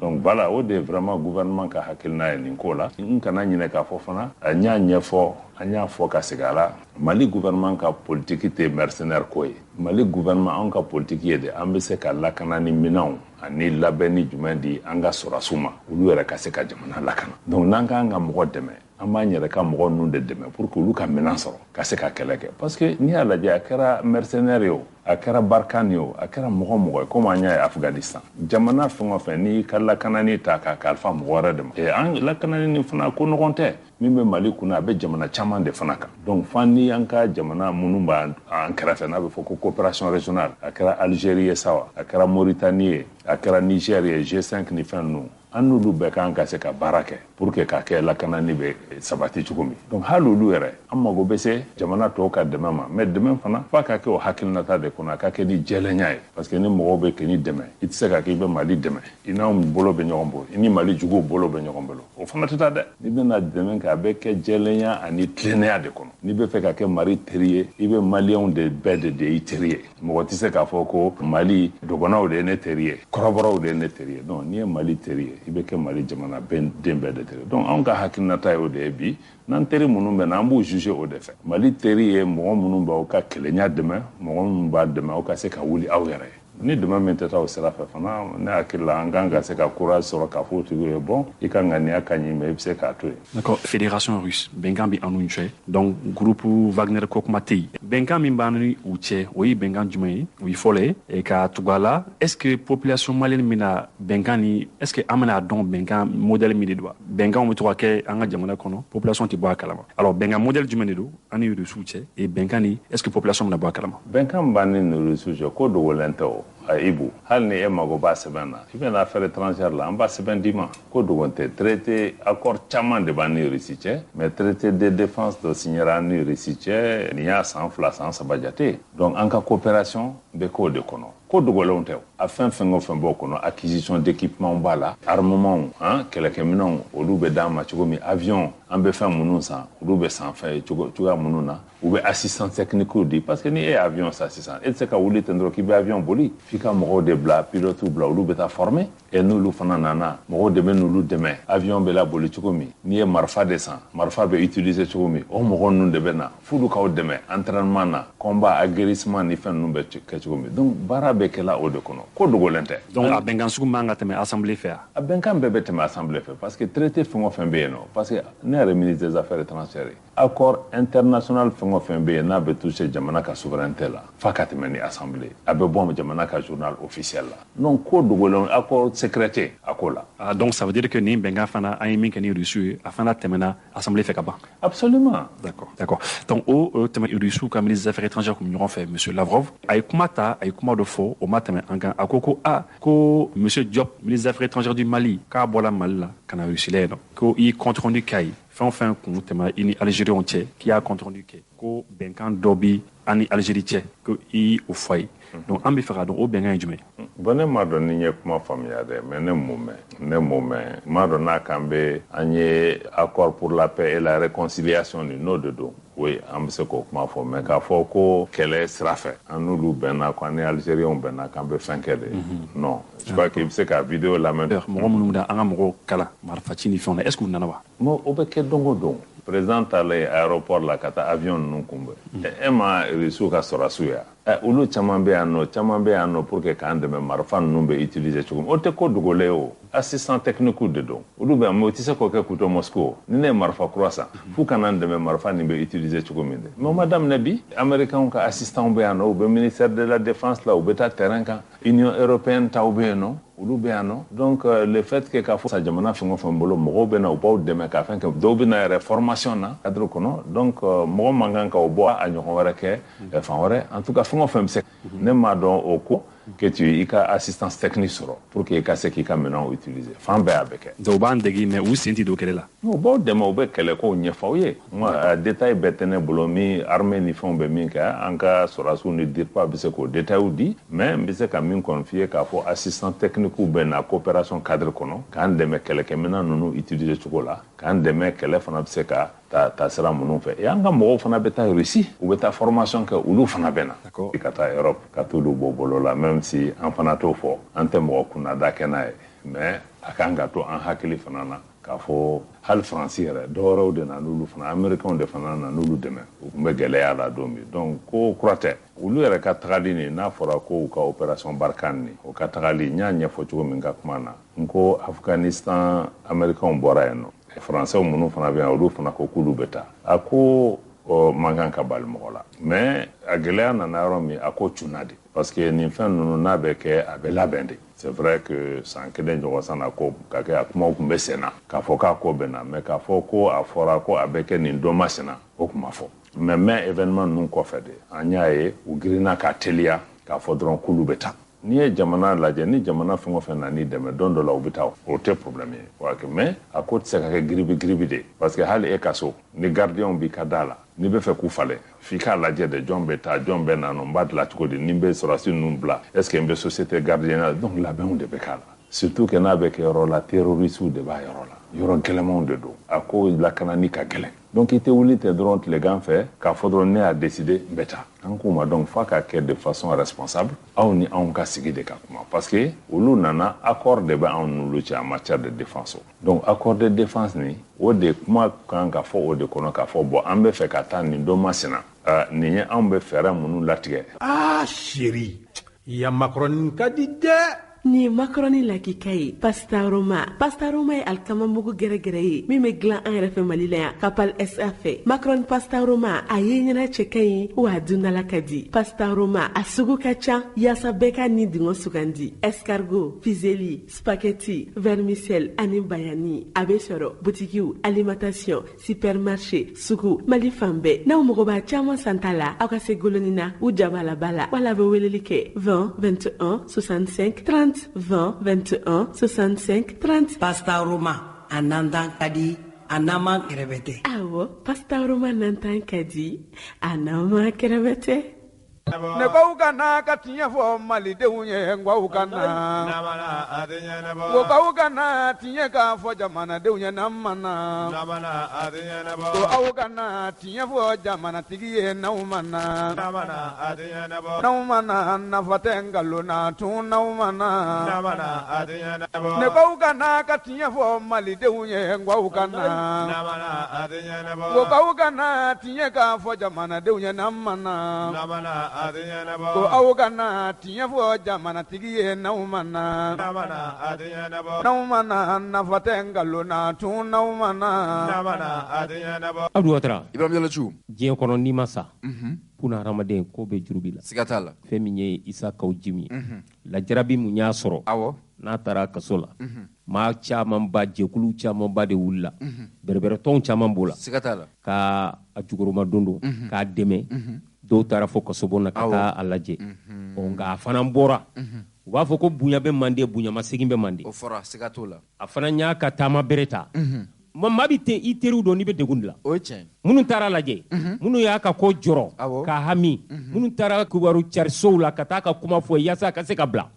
a fana bɔra a y'a ka taama bere ta a y'i ɲɛsin olu ma ka taa bonyalasegin k'u ye Isa Kaw Jimi a taara parti politique caman ka daga la ka t'u fo o ye tiɲɛ aw ni ce aw ni baraji aw ye mun kɛ n ye ala kana bɔ n kɔnɔ kuma caman fɛn min ye CODEM siège ye n'o ye Pulo Amion Gindo Pulo u ka daga la an'u ye jɛkulu mun sigi ni kodem b'o kɔnɔ ni yelen kura b'o kɔnɔ parti caman wɛrɛ b'o kɔnɔ dɔgɔtin furancɛ in kɔnɔna na an ser'u ka daga la ɲɔgɔn kunbɛn in tun ye mun ye ka ɲɔgɔn fo ka barika da ɲɔgɔn ye an ye mɔgɔ fɔlɔ mun ka kumakan lamɛn o ye Abiyon Gindo Pulo an tɛ fara ɲɔgɔn kan an k'a lamɛn. Effectivement an ye kunnaja sɔrɔ bi ka ACRT faso ka wele bisimila an ka siège la yan jigiya kura tɔgɔ la. Taama kun fɔlɔ ye partiw ni ɲɔgɔn cɛ o b'a la parti kura de don donc ka taama ka taa bɔ parti tɔw la pour que ka ɲɔgɔn dɔn pour que ka se ka lajɛ cogo mun na bolow bɛ se ka di ɲɔgɔn ma pour que ka sini lajɛ ɲɔgɔn fɛ o ye taama senkɔrɔw ye partiw ni ɲɔgɔn cɛ mais dɔw tun b'a kan bolofara tun bɛ bi ta in kan ka da kan waati dɔw la ACRT faso ka wele président a ye gɛlɛya sɔrɔ jamana in kɔnɔ a ma dogo bɛɛ la o gɛlɛya in kɔnɔna na an ye réunion kɛ yan jigiya kura tɔgɔ la ka communiqué kɛ ka an kan bila a ma k'an ka dɛmɛ ɲɛsin a ma k'a fɔ a ye fana k'a fɔ k'an bɛ n'a ye donc a nana bi gɛlɛya kɔfɛ ka na o waleɲumandɔn kɛ jigiya kura mɔgɔw ye sabanan o ye jumɛn ye o ye jamana ko ye jamana bɛ yɔrɔ min na bi a bɛ gɛlɛya mun kɔnɔ ɲɛdimi don kɔnɔdimi tɛ an bɛ bɔ a kɔnɔ cogo di kɔnɔna gɛlɛyaw ani kɔkan gɛlɛyaw an bɛ bɔ a kɔnɔ cogo di an bɛ se k'an bolo di ɲɔgɔn ma pour que an bɛ se ka a don jamana kɔrɔ ka se ka bɔ nin gɛlɛya in kɔnɔ don nataw la donc hakili jagabɔw de daminɛna an ni ɲɔgɔn cɛ ni ala sɔnna ma a bɛna continuer kalata kuma fɔra non kalata kuma ma fɔ k'a fɔ ko an bɛ kalata labɛn an yɛrɛ dama ni ɲɔgɔn cɛ o tɛ mais hakiliman bɛɛ b'a dɔn k'olu kun tɛmɛla ye fuga ye n'i y'a mɛn k'a fɔ ko an ka bɔ transition kɔnɔ hɛrɛ la ça veut dire que élection de kɛra ka ɲɛmaa kuraw sigi a waati la bien entendu o de ye an ka laɲini ye an ka laɲini ye ma deli ka b'o la kumakanw ka bato kalekanw ka bato an ma don kuma na ka taa élection ko kan o sira fɛ mais an bɛɛ b'a dɔn k'a fɔ ko élection kɔni de kan ka transition laban transition bɔko ɲuman o kɔrɔ ye k'a fɔ ko élection ɲuman labɛnni transition laban na donc wajibi don an ka kuma b'o kan mais k'a fɔ ko an bɛna élection ko kuma de kɛ an ni ɲɔgɔn cɛ o kuma tɛ mais an bɛ bɔ transition in kɔnɔ cogo min na c'est à dire an b'o kumaw de la ala sago aw bonya b'a la merci bien ko k'aw kana tiɲɛ k'a fɔ jamanadenw ye n'an ma na ko aw kana tiɲɛ fɔ jamanatigi ye n'aw ma na n'aw ma na nafa tɛ nkalon na tun n'aw ma na o bɔlen ko ye an ye kuma di kumatigi yɛrɛ ma mun taara barikada la ka taa maaw fo n'o ye Isakaw Jim ye ACRT de tɛ yan ACRT ɲɛma tɛ faso ka wele Isakaw Jim a ye fɛn min fɔ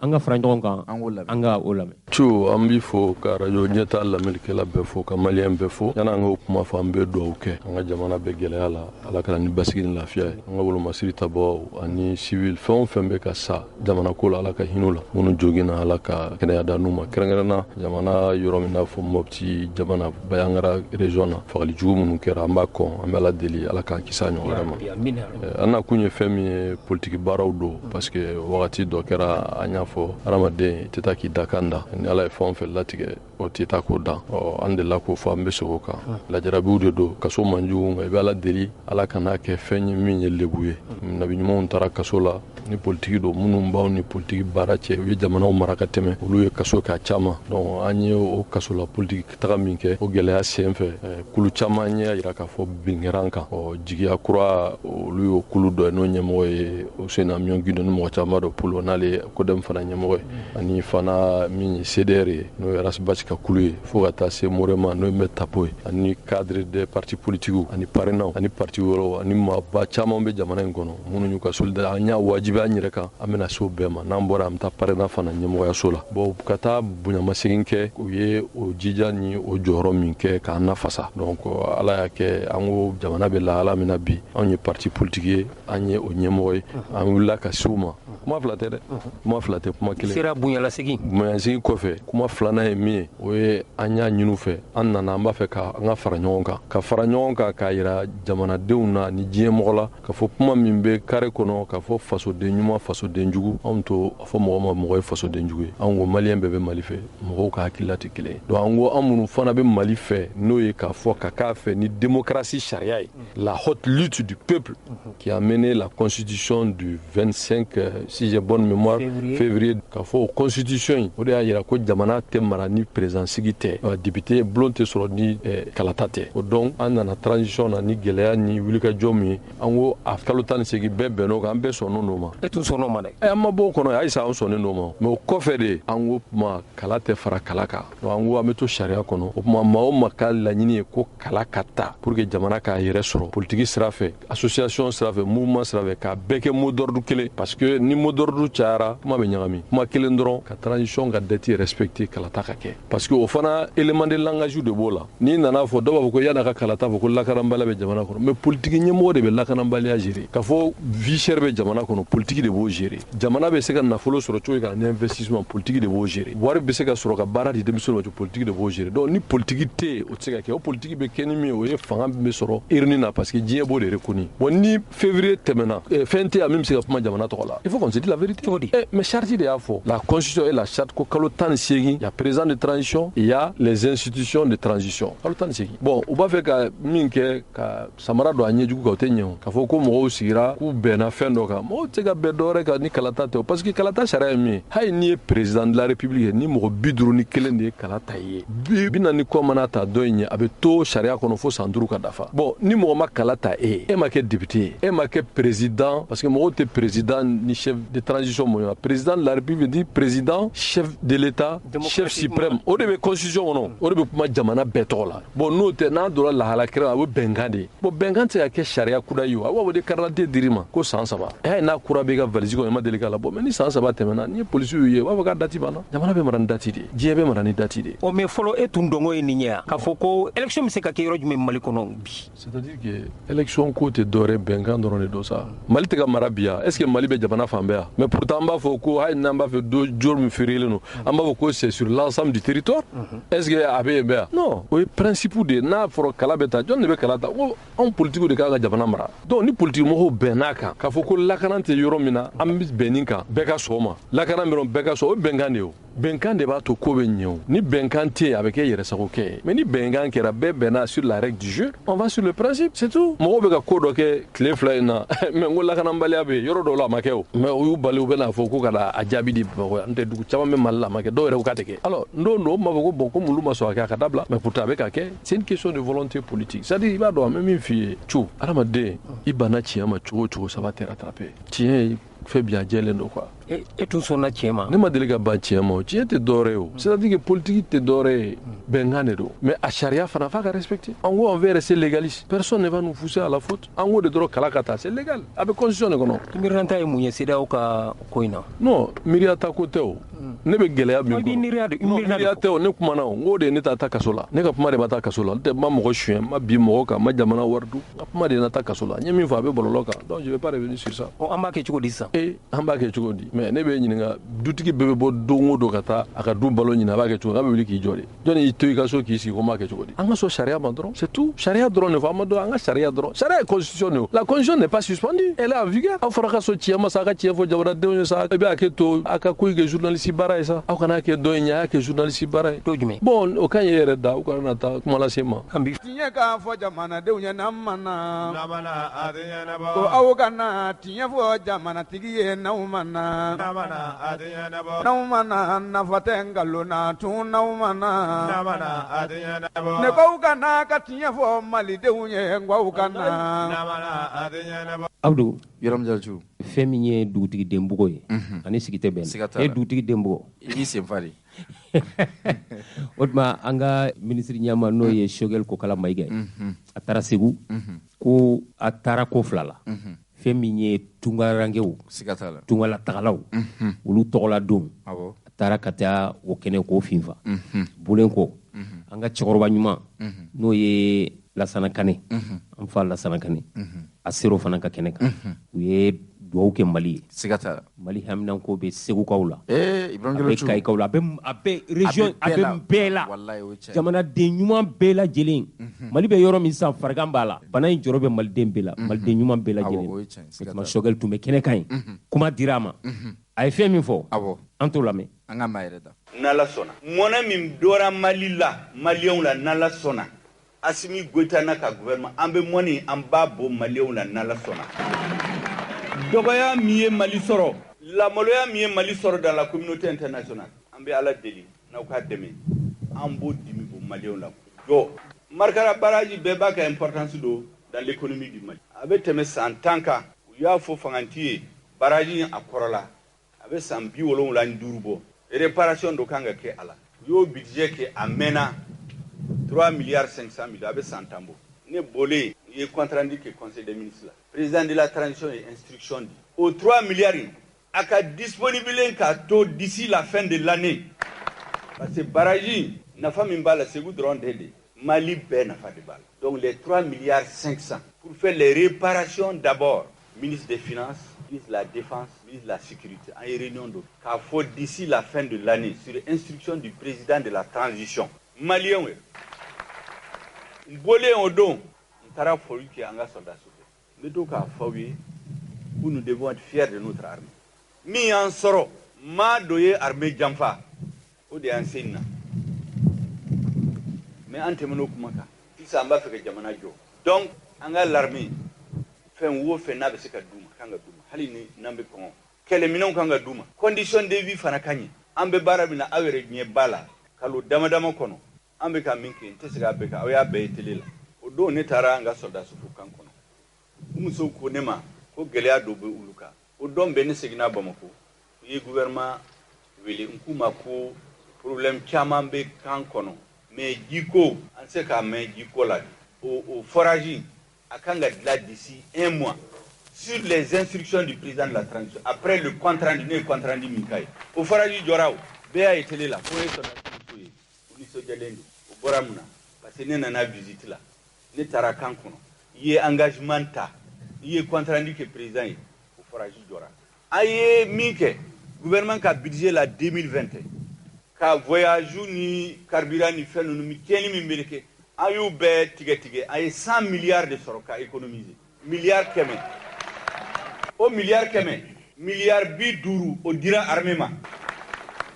milliards ta ka bo menaka fo kay iye gouverneur u beweli gele abaw be yoromina jité yoromina par exemple mabti région la yoro do be ku ye kolon ku ye posona de blague kolon la donc kolon kanga segi yoro do la pour que jamana donc ka sega jisor 10 milliards ka kolonse ka furasa ka ambulance ça c'est sûr que akadogo ate malion do mais oye nganya yire de pour que malion ka do ambe barami katla ka munde ke tuni awya ye gele mi be jamana kono bi jamana bela bien bela corison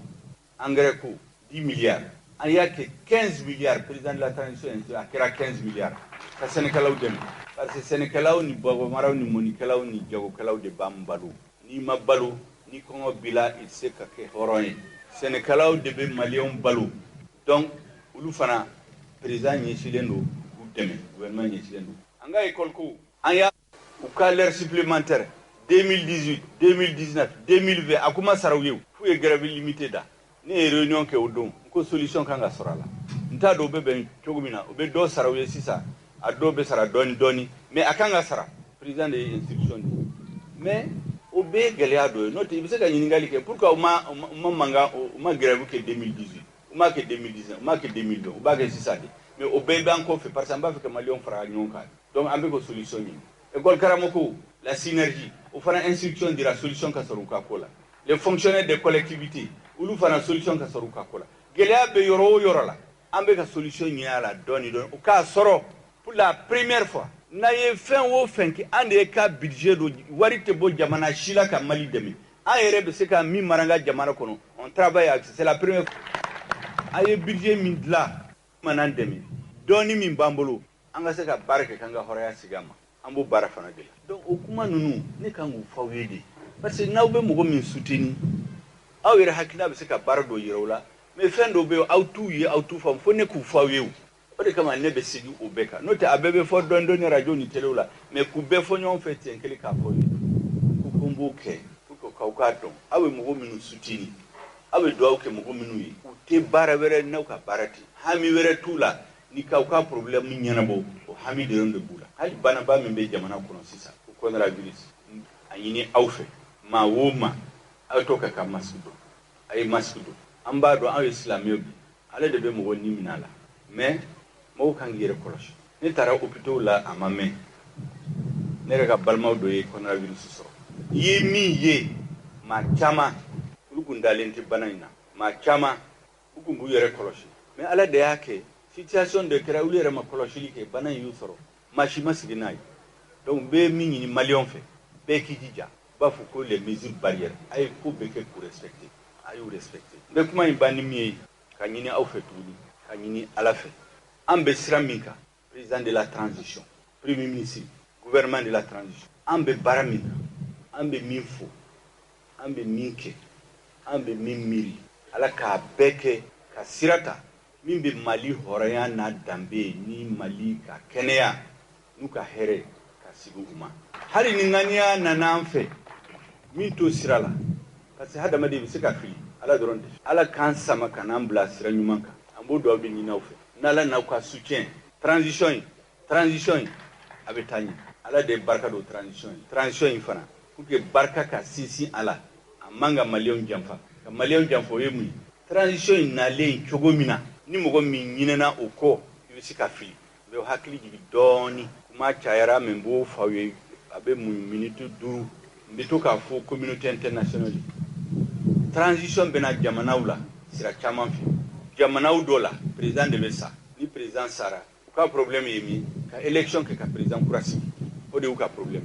u ka bana ye mun ye président sara président kura sigi ni président ye tiɲɛni ni président ye constitution violé ni transition nana ka président boyi o ye ka constitution kura sigi ka président kura sigi o y'u ka bana ye mais anw fɛ bana 5 de bɛ mali la o bana 5 f'u kɛ ka furakɛ dɔɔni dɔɔni donc n'aw ye jamana min ka président sara dɔrɔn u ka bana ye kelen min ka président ye constitution violé o ye bana 2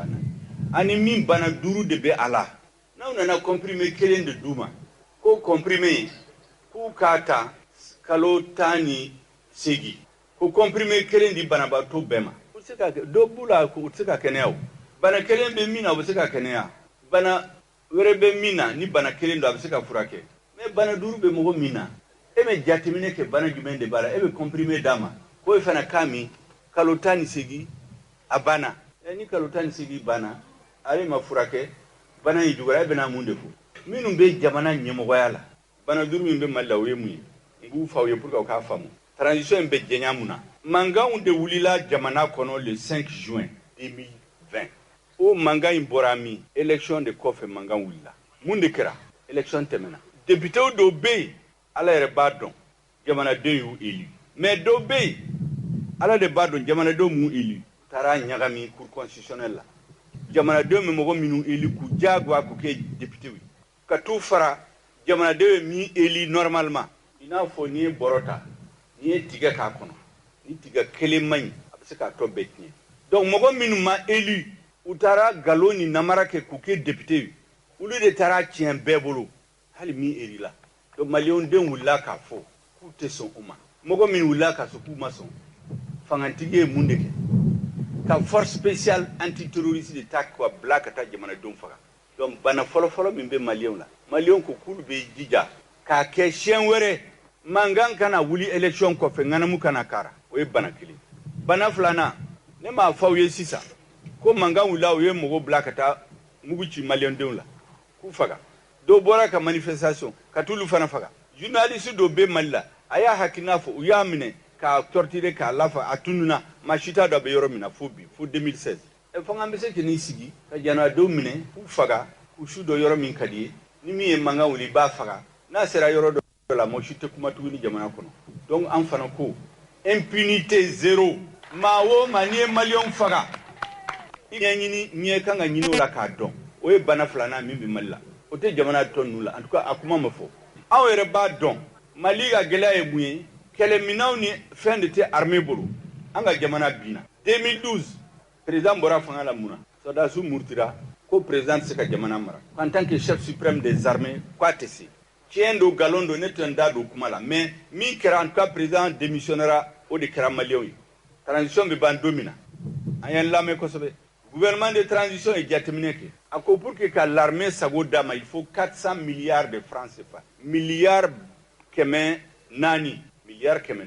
ni maa min bɛ a ɲɛdɔn miliyari ye mun ye miliyɔn 1,000 o de ye miliyari 1 o ɲɔgɔn 400 o de kun sɛbɛra Sanogo ni Jɔnkuna ninnu bɛ bɔ fanga la u y'a bila ko la loi d'orientation de programmation militaire fangan kura nana 2013 fe u ye do fara ka ka kɛ 1230 milliards ka kɛ a siyɛn 3 milliards ba kelen milliards 200 milliards 30 Mali ye wari di député bɛɛ voter hali opposition bɛɛ tɛgɛrɛ fo an nana mun ye sɔdasiw bɛ faga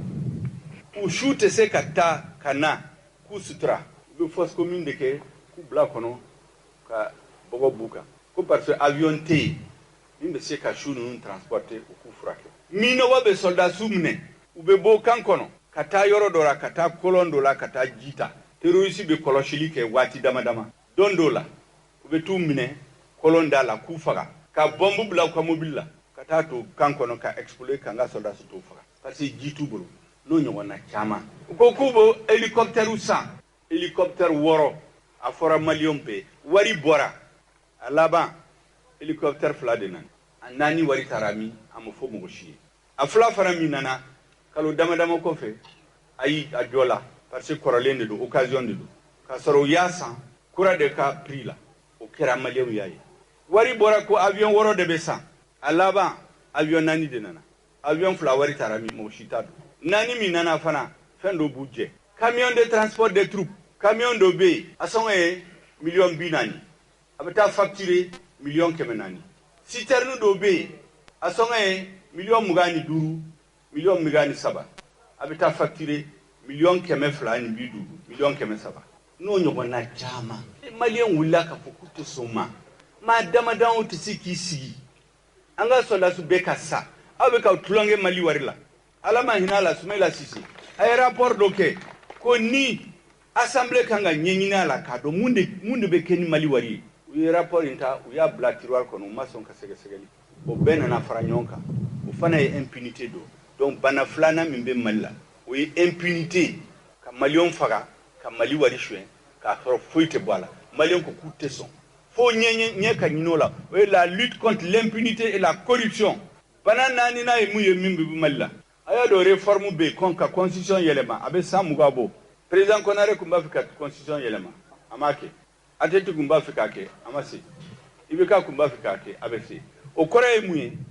besoin de bɛ Mali kɔnɔ ka yɛlɛma don sariyaw la san 30 yɛlɛma bɛ se ka don ko la parce que président o président n'a nana a b'a to a ka fanga bɛ ban don min na k'ale b'a kɛ n'a gɛlɛya b'a bila a b'a to dɔ in bolo donc an ko gouvernement de transition de kan ka dilan siɲɛ kelen an ka kuma ban comme ça ni min nana fanga la siɲɛ wɛrɛ o tɛ problème ye ale bolo o ye bana naaninan ye bana duurunan ye min ye u b'a fɔ ma ko accord pour la paix et la réconciliation ici du processus d'année o tɛ jamana si la transition bɛ jamana minnu la o problème ɲɔgɔn t'u bolo donc o bana duuru ne ye minnu fɔ minnu bɛ Mali la a tɛ jamana to ninnu la o mais u bɛ na u bɛ comprimé kelen de d'aw ma o comprimé aw b'a min kalo 18 ni min kɛnɛyara o ka ɲi ni min bana juguyara o y'a ka problème an bɛna voir après mais nous on ne peut pas accepter nous avons la responsabilité politique morale historique de défendre les intérêts supérieurs du peuple malien o de kama n bɛ to k'a fɔ minnu bɛ fanga la ils ont le patriotisme l'âme l'esprit verrouillé, chevillé aux intérêts supérieurs du peuple malien. Plan wɛrɛ t'an bolo. I y'o kuma fɔ pour que u k'a faamu. Pour que an ko yanni transition in délai ka ban, Maliens de bɛna ɲɔgɔn ye que les assises nationales de la refondation. Maliens bana min bɛ Mali la, Maliens de b'a dɔn, maa wɛrɛ t'a dɔn, jamana wɛrɛ t'a dɔn, jamana wɛrɛ ɲɛmɔgɔ t'a dɔn, Europe t'a dɔn, CEDEAO t'a dɔn, mɔgɔ wɛrɛ t'a dɔn, Maliens de b'u ka bana dɔn. Donc olu de bɛna diagnostic kɛ k'u ka docteur sa min b'u ka ordonnance sɛbɛn k'a d'u ma fura min kan ka d'u ma a bɛ d'u ma ni assise banna an bɛ to ordonnance de yira communauté internationale o de y'an ka problème dɔw bɛ wuli an ka élection kɛ an ye promesse ta ni y'a f'u ye mais ni élection kɛra tuguni ni mankan wulila tuguni mun de bɛna kɛ non a ye élection kɛ dɔrɔn an b'a dɔn min b'o kɔfɛ o min bɛ rideau kɔfɛ an ɲɛ b'a la o an ka girin k'a kɛ n'a kɛra dɔrɔn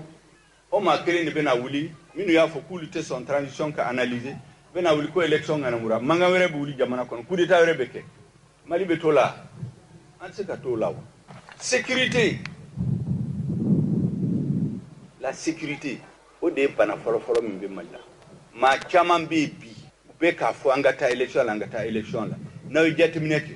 maa sugu fila de don dɔw bɛ yen hali ni élection tɛ siɲɛ ta olu t'i présenté o parce que parti t'u bolo da de b'u bolo a caman bɛ yen u b'a fɔ k'an ka taa élection la an ka taa élection la u ma deli k'u présenté candidature la u bɛ kuma fɔ mɔgɔ wɛrɛ tɔgɔ la dɔw bɛ yen k'an ka taa élection la k'an ka taa élection la n'i ye élection organisé bi u tɛ se ka taa u ka yɛrɛ ka dugu la ka campagne kɛ o duma u ka campagne bɛ kɛ télé dɔrɔn de la o maa kelen bɛna wuli sini k'a fɔ ko campagne ma ɲɛ ko wari élection suyɛra k'olu tɛ sɔn ka mankan wɛrɛ wuli jamana kɔnɔ o piège de fila ni bilalen an ɲɛna an t'an sen don a la dɛ an tɛ don a la. Choguel Bolen Abdou Yɔrɔjɔlɔ cu an ka cɛkɔrɔba ɲuman an fa Lasana Kane a yɛrɛ ma kɛnɛ sɔrɔ a y'a ka cidenw bila ka taa bonya ni karama kɔnɔ ka taa premier ministre ka taa a lamɛn u fana ye fɛn min fɔ Maliko la u ye duwawu mun don Mali jɔrɔ bɛ Lasana Kane la a hami bɛ a la Ala ka maa senuman de ye olu ye su ni tile u bɛ duwawu la jamana in ye u fana a ka cidenw ye fɛn min fɔ kɛnɛ in kan Maliko la yasa Mali ka se ka bɔ a yɛrɛ u y'o kuma de lase ko Mali bɛ ja an tɛ fara ɲɔgɔn kan an ka Seku Lasana Kane ka maaw an k'u fana lamɛn kosɛbɛ. Seku Lasana ko bonya in tɛ ale dɔrɔn ta ye bonya in ye Segu dɔnnikɛla bɛɛ ta ye dɔnni du o dɔnni du bɛ Segu kɔnɔ yan Segu dɔnni du bɛɛ lajɛlen ka bonya de ye nin ye nka a ma ta cogo o cogo la jamana bɛ jɛ ka ko kun ta k'a don dɔ bolo o tuma na denmisɛn minnu bɛ Segu kɔnɔ yan u ye hakilila min ta ani jamana ɲɛmɔgɔ ka fara an ka premier ministre kan Seku Lasana ko ale ba aw kɔ bi a b'aw kɔ sini fo ka taa se don min ma wa maliden ɲuman bɛɛ lajɛlen n b'a aw kɔ k'a daminɛ ko in daminɛ fo ka taa se a foriko la an bɛ Ala deli a foricogo ɲuman Ala k'o di an ma u ye hakilila min di kɛnɛ in kan ani premier ministre ani gouvernement ka fara jamana ɲɛmɔgɔ kan n'o ye colonel Hashimi Goyita ye o bɛ ka baara min kɛ jamana in kɔnɔ kɔnɔdimi tɛ ɲɛdimi don bɛɛ ɲɛ b'a la jamana tun bɛ lahala min na kunun hala ma mɛn dugutigiw ko ani dugujɛjɛ jamana bɛ lahala min na kodɔnna bɛɛ ɲɛ b'a la hakilitigi bɛɛ ɲɛ b'a la u ye min fɔ kɛnɛ kan o de ka se k'anw yɛrɛ hakili lakuna an k'a dɔn bɛ baara min na nka hali n'o ma kuma ɲɛ an bɛɛ lajɛlen ɲɛ b'a la jamana bɛ sen min kan a jɔli sen don jamanaden ɲuman bɛɛ lajɛlen bɛ hami n'aw ye jamanaden ɲuman bɛɛ lajɛlen bɛ dugawu kɛ aw ye jamanaden ɲuman bɛɛ lajɛlen bɛ miiri ni nin transition in ka ɲɛ de ye parce que jamana min a bɛ dingɛ min kɔnɔ parce que an ka se ka bɔ a kɔnɔ alisilamɛw Mali sɛgɛnna dɛ min yɛrɛ kɛra Mali yɛrɛ fiɲɛ belebele ye faama bɔra k'o fɔ a ye san nkalon de ye ko datugu ni nkalon ye fanga sɔrɔ yɔrɔ yɔrɔ la a t'a ka gɛlɛn ɲɛ fo tiɲɛtigi ka na an b'a fɔ malidenw mɔgɔ tun bɛ tiɲɛtigi minnu na Ala y'u di an ma malidenw mɔgɔ tun bɛ faama ɲuman minnu na Ala y'u d'an ma malidenw mɛnna ka san janga ka Ala deli min na ko a kana Ala y'a d'an ma k'a sababu kɛ aw de ye n'o ye an ka président colonel Hashimi Goyita ka fara premier ministre kan an b'a fɔ k'a waleɲuman dɔn cɛkɔrɔba ka wele jaabi la Segu ka wele jaabi la Mali ka wele jaabi la an b'a fɔ nin kɛnɛ in ye Mali bɛɛ ka kɛnɛ ye o tuma na Seku Lasana Kane a ye jɛn di an ma an kana sen jɔ kɛnɛ in kan farikolo diya t'i la a tɛ kɛnɛ in kan nka anw dalen don a la bi yan mɔgɔ b'a la a ka ye cogo min na a tɛ ten nka anw dalen don a la a bi yan o tuma jamana jɛra ka bonya min di ale ma ale tun bɛ nin ko in na bi cɛ wa a bɛ nin na a b'aw ɲɛ n'aw taara ɲɛfɛ ale b'aw ɲɛ n'aw jɔra ale b'aw nɔfɛ maa dama a ye ŋaniya min ta ani jɔsen min b'aw bolo wa an dalen don a la Seku Lasana ko n k'a fɔ a ye ko Mali ti to nin bin nin ba ta in na a seginna ko k'a fɔ ko Mali ti to tan a seginna tuguni ko k'a fɔ ko an ti to nin cogo in na min bɛ ɲini bi kɛnɛ wililen kɔfɛ ko hakilitigiw ka t'o da u ka jamana lajɛ an ka miiri an ka kow taacogo lajɛ ko wa Ala bi fara an kan du foyi tɛ yen diɲɛ kɔnɔ du min bɔra nɔgɔ la fo dutigi de ka jɔ a jɔyɔrɔ la k'a ɲini du ka se ka bɔ nɔgɔ la ne tigi bɛ du la bi ne tigi bɛ jamana la bi Ala y'a koɲɛ ta k'a kalifa an ka président de ma n'o ye colonel Hashimi Goyita ka fara premier ministre kan n'o ye Sokali Kokala Mayiga ye i bɛ baara min na a yelen don a bɛ min na ji jukɔrɔ ka bon nin bɛɛ ye min sera ka fɔ kɛnɛ kan o de ye malidenw bɛ se ka min faamu k'a dɔn wa dugawu bɛ aw nɔfɛ Alakira ko sallallahu alaihi wasallam a ko ni ko ye aw kamana gan silamɛw n'a b'a fɛ ka dɛmɛ sɔrɔ aw yɛrɛ kolo la a n'a ka kodɔn ni a ka hakililaw faralen kɔ ɲɔgɔn kan ko ko ay jɛ ka fara ɲɔgɔn kan ka ala wele k'o de ye silamɛ kɛ kɛlɛbamuru ye an filɛ o dugawudon de kɛnɛ kan cɛbaw dalen bɛ nin dugukolo de jukɔrɔ an sen b'a sanfɛ wa cɛbaw de bɛ sunɔgɔ nin dugu kelen kɔnɔ ka wuli seko bɛ yen de bɛ kunun wa bi seko bɛ yen sini seko bɛ yen ko kumadɔnnaw ye min fɔ kelen don ko n'a sinsira yan i bɛ taa diɲɛ fa bɛɛ fɛ ala bɛ sɔn a bɛ ɲɛ ka d'a kan cɛba minnu ye yan sigi ani cɛba minnu dalen b'a kɔrɔ ani minnu bɛ sunɔgɔ a kɔnɔ bi surtout kɛrɛnkɛrɛnnenya la an fa an'an karamɔgɔ an'an ka seku n'o ye Seku Lasana Kane ye premier ministre ka hakɛto ɲini fɛ an ka faama minnu bi yan ka hakɛto ɲini o bɛɛ fɛ ka sigi k'a yira aw la Seku Lasana tɔgɔ la Mali dɔnnikɛbaa bɛɛ tɔgɔ la Segu dɔnnikɛla bɛɛ lajɛlen tɔgɔ la u ka dugawu bɛ aw ye dugawu b'aw ye sufɛ dugawu b'a ye tile fɛ n'a hakili jiginna kuma o kuma n'a dalen a ka so kɔnɔ baara daw la k'a fɔ ko alhamdulilayi bari min bɛ fɔ ala b'a minɛ kuma t'i jɛnya ka cɛw fo ka musow fo ka denmisɛnw fo ka maakɔrɔw fo siniɲɛsigi n'o ye jeunefinw ye olu minnu sera ka fara ɲɔgɔn kan a cɛ a n'a musow la ka nin koba in labɛn ka segin ka aw wele ka baara bila o kɔsɔn ka na se jɔ ka d'a kan ko jamana den bɛɛ lajɛlen hami de b'aw la olu minnu y'o ko labɛn an b'u fo k'o barikada k'o waliɲuman dɔn cɛkɔrɔba ye fɛn fɔ an ye n'an sera yan an k'an ka min fɔ ka fara ɲɔgɔn kan ka ala wele n'a ye n'a fɔra k'a dafa ni tila kɛra a sigira ka fɛn fɔ n ye ko n ka n'o fɔ kɛnɛ kan n k'o fɔ n da jukɔrɔ jama ka sɔrɔ ka amina k'an ka wuli k'a to ala ma ala barika la a kira barika la Segu dɔnnikɛla bɛɛ lajɛlen tɔgɔ la ko ale Seku Lasana kelen tɛ dɛ Segu dɔnnikɛla bɛɛ lajɛlen tɔgɔ la a alimami bɛɛ tɔgɔ la a mori bɛɛ tɔgɔ la a kuntigi ɲɛmaa bɛɛ lajɛlen tɔgɔ la dugawu in bɛna don ka fara maliden ɲuman bɛɛ kan maa o maa y'a ɲini k'i bɛ nin fanga in de tiɲɛ ala ka don an ni cɛ maa o maa y'a ɲini k'i bɛ jamana in de a juguw ma i bɛ boli ka taa yɔrɔ min na i n'olu yɛrɛ kana ɲa la k'i yɛrɛ k'a saraka ye ko ala k'o kɛ a silamɛ a y'a fɔ amina Seku Lasana ko jamana in den maa o maa bɛ jamana in miiri ko a ka bɔ dingɛ kɔnɔ i bɛ jamana in kɔnɔ i bɛ jamana kɔ kan ale bɛ dugawu kɛ jamana in den ɲuman bɛɛ ye nin ye nin ye nin tɛ anw jugu maa minnu b'a ɲini na k'u bɛ nin transition in tiɲɛ an bolo an b'a ɲini ala fɛ ala ka don an n'u cɛ wa an b'a dɔn fana a tɛ tiɲɛ an b'a dɔn a tɛ tiɲɛ ŋaniya min b'u la hakilila min b'u la miiriya min b'u la n'o tɛ bi dɔrɔn ye fo ka taa se Mali sini ma a ka se ka jɔ sen ɲuman kan a mana jɔ sen min fana kan ka taa se buru fiyɛ ma o kana kari o hakilila ɲuman min b'u la an b'a dɔn maabaw ka dugawu bɛ minɛ tiɲɛ k'a fɔ jamanadenw ɲɛna n'an ma na ko aw kana tiɲɛ fɔ jamanatigi ye n'aw ma na n'aw ma na nafa tɛ nkalon na tun n'aw ma na ne k'aw kana ka tiɲɛ fɔ malidenw ye nk'aw kana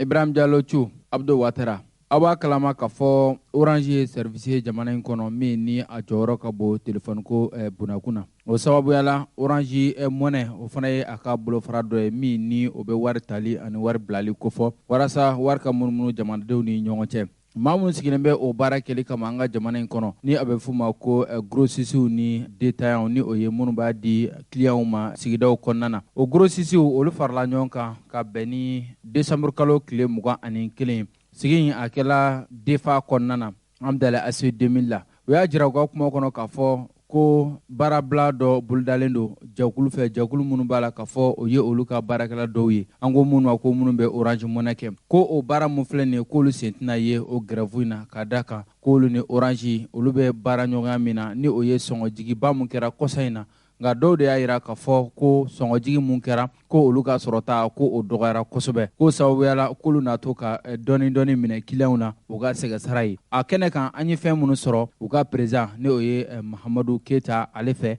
an ka fara ɲɔgɔn kan an k'aw lamɛn. Ne tɔgɔ ye Mahamadu Keita ye Orange ka partenaire distributeur grossiste min bɛ yen n'a bɛ fɔ a ma ko GGT Sarl o directeur général ye ne ye an ka zone d'intervention ye Bamakɔ commune 6 ani Kayi zone 1 ni Kayi zone 2 a bɛ kunnafoni la wele mun na an y'a wele bi yaasa an bɛ se ka an ka clients na kunnafoniya ani an ka Orange Money baarakɛlaw la kunnafoniya k'a fɔ grève ko kuma min bɛ sen kan k'a bɛ daminɛ le 21, 22, 23 baarakɛla jɛkulu dɔw fɛ an ka Orange Money baara nin kɔnɔ ka yira client na k'a fɔ anw sen tɛ grève kofɔli nin na anw masterw ani Orange Mali ani anw ka Orange Money baarakɛlaw minnu bɛ Mali fan bɛɛ ka daminɛ Kayi ka taa bila fo Kidal minnu bɛ baara kɛ kiosque kɔnɔ minnu bɛ baara kɛ bitigi kɔnɔ ka yira an ka client na k'a fɔ anw sen tɛ grève kofɔli in na wa anw ka dayɛlɛlen don su fara tile kan.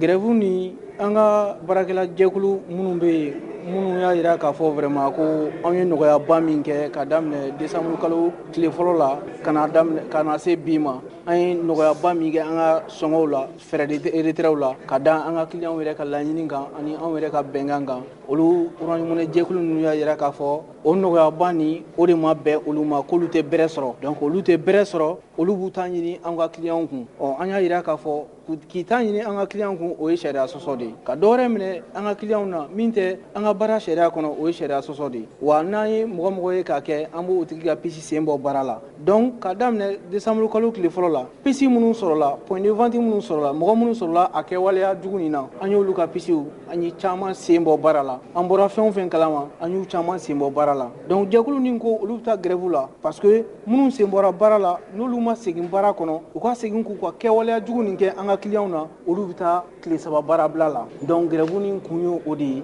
nɔgɔya min kɛra ko f'u ka kɛwalew de kɛ kɛwale minnu ye bingani ye an ka client kan an ko k'an tɛ diɲɛ n'o ye n'i y'a kɛ n'an bɔra kalama an b'i ka pisi sen bɔ baara la. Numéro vert b'an bolo an ka numéro vert ni client fɛn o fɛn y'a kɛ numéro vert ye 370 70 ye a bɛ se ka weleli kɛ 370 70 ni mɔgɔ min ko k'aw ka wari wɛrɛ sara min tɛ Orange Money sariya kɔnɔna ye a ye an wele ka kunnafoni lase an ma kɛwale ɲangati min kan ka kɛ a tigi sɛgɛrɛ an b'o ɲangati da a tigi kan ni i ko client n'i ko sannikɛlaw i ko feerekɛla de feerekɛla ninnu an ka feerekɛla ninnu Orange ka fara anw master kan fɔlɔ yanni sɔngɔ ka jigin 35% min bɛ minɛ client na o 35% de tun bɛ tila an ka réseau de distribution kɔnɔla la point de vente ta ye 24% ye anw master ta ye 11% ye parce que anw de bɛ minɛn belebele san Orange bolo k'a di olu ma olu minnu b'a feeremisɛnnin kɛ aw ma donc olu ta ye 24 ye 100 o 100 anw ta ye 11 ye mais sɔngɔ ni nɔgɔyalen Orange ani foli ka kan Orange ye 10% de bɔ a yɛrɛ kun ka fara 35% nin kan donc sisan 45% min bɛ minɛ client na o 45% de bɛ ka tila réseau de distribution kɔnɔla la 45 de bɛ ka tila sisan aw ni ɲɔgɔn cɛ fɔlɔ tun ye 35 ye mais bi o bi la 45 de bɛ ka tila réseau de distribution kɔnɔla la c'est à dire olu masterw ani anw o bɛ dɔ sɔrɔ Orange ma d'aw ma Orange tilala k'a fɔ ko nin kalo saba nin kɔnɔla la ka daminɛ décembre la ka taa bila fo fin février la k'u bɛ mɔgɔ o mɔgɔ ale y'a ka minɛn sɔngɔ jigin mɔgɔ o mɔgɔ ni i ma dan i ka feerekɔrɔ ma n'i ka feere yɛlɛnna sanfɛ hali ni danna i ka feerekɔrɔ ma k'ale b'i accompagner fo kalo saba c'est à dire tile 15 o tile 15 u bɛ to ka wari dɔw ci ma pour que dɔbɔli min kɛra fɛɛrɛw la a kana se ka impacter parce que n'i y'a mɛn sannikɛlaw feerekɛla de bɛ min bɛ feere kɛ o donc Orange ye entreprise ye min hakili ma bɔ nin kɔ ka fara anw yɛrɛ kan donc ni u bɛ dɛmɛ u bɛ dɔ sɔrɔ u bɛ caman yɛrɛ sɔrɔ donc mais minnu ko olu vraiment u bɛ min sɔrɔ halisa ko o de ka dɔgɔn olu bɛ taa baarabila la halisa an b'u wele u ka parce que baara nin a mago bɛ ɲininkali caman na ani jaabi caman na pour que i bɛ se ka faamuyali sɔrɔ a la parce que an ye min fɔ u ɲɛna an y'a f'u ɲɛna jago tɔnɔ dɔgɔmanin sɔrɔ o ka teli ni jago tɔnɔba sɔrɔ ye e bɛ minɛn dɔw feere 1000 i b'a sɔrɔ i ka tɔnɔ y'a la 400 mais i bɛ se ka den tan de feere tile kɔnɔ n'i y'a bɔ 1000 na ka kɛ 400 ye a ka ca Ala fɛ i bɛ tɛmɛ den tan kan i ka tɔnɔ ye 200 min ye o fana bɛ caya ka tɛmɛ o kan an y'a ɲɛf'u ɲɛna k'u ka ɲininkali caman kɛ yaasa u bɛ se ka faamuyali caman sɔrɔ cogoya min na. Kulubali i ka teli bi dɛ yanni min n bɛ taa agence Kuba Voyage la. Kuba Voyage